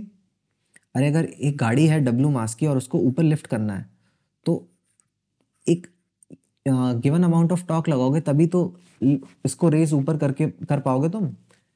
इस वेट को, W वेट को तुम given amount of torque, let me call it as T, अगर T टॉर्क अप्लाई कर दोगे, ठीक है, टोटल T टॉर्क प्रोड्यूस कर दोगे, कैसे भी करके प्रोड्यूस करो, या तो तुम ऐसे P फोर्स लगाओ DM पे, या तो फिर तुम लीवर लेके आओ और फिर T फोर्स मतलब कुछ फोर्स लगाओ और फिर टॉर्क T प्रोड्यूस कर दो, ठीक है। दोनों ही केस में क्या होगा, टॉर्क T सेम है और तुम्हें W वेट को ऊपर उठाना है। तो मैं क्या मान लेता हूँ कि दोनों ही केस में मुझे अगर W वेट को उठाना है तो मुझे क्या करना पड़ेगा, सेम टॉर्क T प्रोड्यूस करना पड़ेगा। सो इसमें अगर मैं T1 बोलता हूँ और इसमें T2 बोलता हूँ तो मुझे क्या पता है, T1 इक्वल्स टू T2। तो T1 की वैल्यू, T1 बता सकते हो तुम, हाँ बता सकते हैं। T1 होता है क्या, T1 क्या होता है, P into D M by two, समझे कि नहीं समझे, P into D M by two. और सेकेंड वाले केस में क्या लिखोगे तुम, सेकेंड वाले केस में क्या लिखोगे, F into L, equation number 1। कैसे लिख दिया ये, अरे यहाँ पे P फोर्स लगा के क्या कर रहे थे, यहाँ पे P फोर्स लगा के तुम रेस कर रहे थे ना इस लोड को, और यहाँ पे तुमने क्या किया है, F फोर्स लगा के लीवर के एंड पे इसको रेस किया है लोड को। इसके बाद अब देखो तुम क्या करोगे कि तुम्हें मैकेनिकल एडवांटेज का फॉर्मूला पता है कि हाँ भाई, मैकेनिकल एडवांटेज होता है आउटपुट बाय इनपुट, कि आउटपुट कितना मिला और इनपुट कितना दिया था, मतलब कि W उठाया और लगाया कितना P, ठीक है। तो मैकेनिकल एडवांटेज आ गया फर्स्ट केस में ये। नाउ सेकेंड केस में मैकेनिकल एडवांटेज क्या होगा, ये फर्स्ट है तो this is one. Second case में मैकेनिकल एडवांटेज क्या होगा कि तुमने फोर्स कितना लगाया F और तुमने क्या वेट उठाया W। सो दोनों का अगर तुम ले लोगे MA1 अपॉन MA2 निकालोगे तो तुम्हें क्या मिलेगा, F बाय P मिल जाएगा, F बाय P मिल जाएगा। या तो इसको तुम ऐसे लिख दो, MA2 बाय MA1 लिख दो, P बाय F। क्या पूछा है, increase in mechanical advantage of the lever. तो क्या करो, -1 दोनों तरफ कर दो, -1 दोनों तरफ कर दो, तो MA2 minus MA1 upon MA1 equals to क्या हो जाएगा, P minus F by F। अगर मैं इसको 100 से मल्टीप्लाई कर दूँ दोनों तरफ तो क्या मुझे मिल जाएगा, increase in advantage of mechanical advantage, हाँ भाई मिल जाएगा। दिस इज जो कि मुझे निकालना है उसकी वैल्यू कुछ ये है। So percentage increase equals to क्या आ जाएगा, P by F minus 1 into 100। P by F की वैल्यू बता सकते हो, हाँ भाई यहाँ से बता सकते हैं, P बाय F है 2L by DM। P by F की वैल्यू है 2L/dm और L है 50 times of dm। So 2 into 50 dm divide by dm, मतलब कि P बाय एफ की वैल्यू है 100। तो P बाय एफ क्या आ गया 100, तो क्या हो जाएगा 100 माइनस 1 इंटू 100 हो जाएगा 99 इंटू 100, मतलब कि 9900% क्या हो जाएगा, ये बढ़ जाएगा। आंसर क्या हो जाएगा इसका डी, मतलब कि मैकेनिकल एडवांटेज 9900% इंक्रीज हो जाएगा। या तो ये बोल दो या तो तुम ये बोल दो कि 99 टाइम्स हो जाएगा मैकेनिकल एडवांटेज, समझे। तो हमने इसके पहले भी जो 2 क्वेश्चन सॉल्व किए थे उसमें लीवर यूज़ किया था ना हमने, तो हमने क्या करा, देखा कि लीवर यूज़ करके हम बहुत ही कम फोर्स लगा के भी उठा सकते हैं, ठीक है ना, किसी भी भारी वेट को। समझे कि नहीं समझे। मैकेनिकल एडवांटेज क्या होता है कि इनपुट फोर्स कम देके आउटपुट तुम फोर्स ज़्यादा ले रहे होगे, that is called mechanical advantage ना। कि मैकेनिकल एडवांटेज में कि का क्या मतलब होता है कि कम फोर्स लगा के ज़्यादा आउटपुट तुम ऑब्टेन करने की कोशिश कर रहे हो, right. This is what is mechanical advantage in देसी टर्म्स, राइट। सो इस केस में क्या दिख रहा है तुम्हें कि मैकेनिकल एडवांटेज क्या हो जाएगा, 9900% बढ़ जाएगा। तुम क्या गलती कर सकते थे कि तुम 9900 निकालते और उसको फिर 100 से डिवाइड कर देते, समझे कि नहीं समझे, 100 से डिवाइड कर देते। तो अगर तुम 100 से डिवाइड कर देते थे तो तुम आंसर 99 मार देते, समझे कि नहीं समझे। तो इसका आंसर है 99% बढ़ेगा नहीं, 9900% बढ़ेगा। डिवाइड नहीं करना है इसमें, इस बात का ध्यान रखना है, ठीक है। So this was all about truss और वर्चुअल वर्क, स्क्रू जैक और एक लैग्रांजियन। अब जितने भी क्वेश्चन हमने सॉल्व किए हैं ट्रस में, हमने 6-7 क्वेश्चन सॉल्व किए हैं। ज़्यादा क्वेश्चन इसलिए 10-12 क्वेश्चन इसलिए सॉल्व नहीं करें क्योंकि ट्रस में एक ही तरीके के प्रॉब्लम्स हमें देखने को मिलते हैं, ठीक है। तो एक ही तरीके के प्रॉब्लम को सॉल्व करके हमें ज़्यादा अभी समय अपना नहीं गंवाना है, राइट। हमें वैरायटी कवर करनी थी, इसलिए हमने जो भी ट्रस में वैरायटी पूछी जा सकती थी हमने सारी की सारी चीज़ें कवर कर ली। लैग्रांजियन भी हमने देख लिया, वर्चुअल वर्क में भी जो भी वैरायटी हम कवर कर सकते थे हमने कर लिया। कि जो मैंने क्वेश्चन सॉल्व करवाए हैं, अगर इस टाइप के क्वेश्चंस तुमने कर लिए तो जो गेट में पूछेगा या टेस्ट सीरीज में जो क्वेश्चन पूछेगा ना, तो वो आराम से हम कर ही पाएंगे सॉल्व। इससे ईजी पूछा जाता है टेस्ट सीरीज में, राइट। और फिर जो स्क्रू जैक है, स्क्रू जैक में भी बेसिक आता है। मैंने तो लीवर वीवर लगा के भी फोर्स वगैरह कितना लगा है ये पूछ लिया है। टेस्ट सीरीज में तुम देखोगे कि शायद ये पूछ सकता है, लेकिन टेस्ट सीरीज में इसका ईजियर वर्जन ही पूछता है मोस्ट प्रोबेबली। पी फोर्स कितना लगाते हैं वो पूछता है। मैंने तो लीवर पकड़ के लीवर में फोर्स लगा दिया ना। तो हमने क्या किया, अपने तरफ से मैकेनिक्स कंप्लीट कर लिया and you are in a position now to that कि तुम अब सारे के सारे जो भी मैकेनिक्स के प्रॉब्लम्स है, अच्छे भी गेट के भी और गेट के थोड़े से ऊपर लेवल के भी, you are in a condition that you can tackle each and every problem. अगर तुमने इस कोर्स को अच्छे तरीके से अटेंड किया होगा तो तुम अच्छे से कोई भी प्रैक्टिस में तुम्हारे को अब कोई दिक्कत नहीं होगी। कि ऐसा नहीं लगेगा तुम्हें कि अब कुछ छूट रहा है या कोई चीज़ ऐसी दिख रही है कि जो मैंने प्रैक्टिस नहीं करी है या इस टाइप के क्वेश्चन मैंने नहीं देखा है, ठीक है। एनएलएम और फ्रिक्शन वगैरह के तो हमने काफ़ी सारे क्वेश्चन सॉल्व किए थे। उसके बाद रोटेशन के भी हमने बहुत सारे क्वेश्चन सॉल्व किए थे, राइट। काइनेमेटिक्स इतना पूछा नहीं जाता है, दैट्स वाई हमने काइनेमेटिक्स में कम क्वेश्चन सॉल्व करे, बट हमने फिर भी सारी वैरायटी कवर करी है काइनेमेटिक्स में भी। एंड ट्रस वगैरह में भी हम जो कवर कर सकते थे, we have covered each and everything. Now अब जाओ आराम से और जो भी टेस्ट सीरीज में तुम्हें क्वेश्चन दिखे उसको उड़ाओ और गेट में भी क्वेश्चन को उड़ा के आओ, ठीक है। कंसेप्चुअल क्लैरिटी तुम्हारी बढ़ गई होगी और तुम्हारी प्रॉब्लम सॉल्विंग जो स्किल है वो भी इम्प्रूव हुई होगी अगर तुमने अच्छे से बैठ के मेरे साथ सारे के सारे क्वेश्चन सॉल्व किए। डिपेंड नहीं करता कि कौन सी स्पीड में देखा है तुमने, समझ अच्छे से आना चाहिए तुम्हें, ठीक है। तो सारे की सारी चीज़ें हमने मैकेनिक्स की कवर अपनी तरफ से कर ली है। अब तुम्हें क्या करना है, बस जो भी चीज़ें सीखी है उसको अच्छे से रिवाइज करना है और इसको भूलना नहीं है और इसको बार बार रिवाइज करते रहना है। पिछले बार मैकेनिक्स ज़्यादा नंबर का पूछ लिया था मैकेनिकल में, इस बार भी मैकेनिक्स अगर पूछता है तो अच्छे से हम कर सकते हैं, right. So that's all, mechanics में इतना ही रखते हैं। See you guys in the next lecture, bye bye.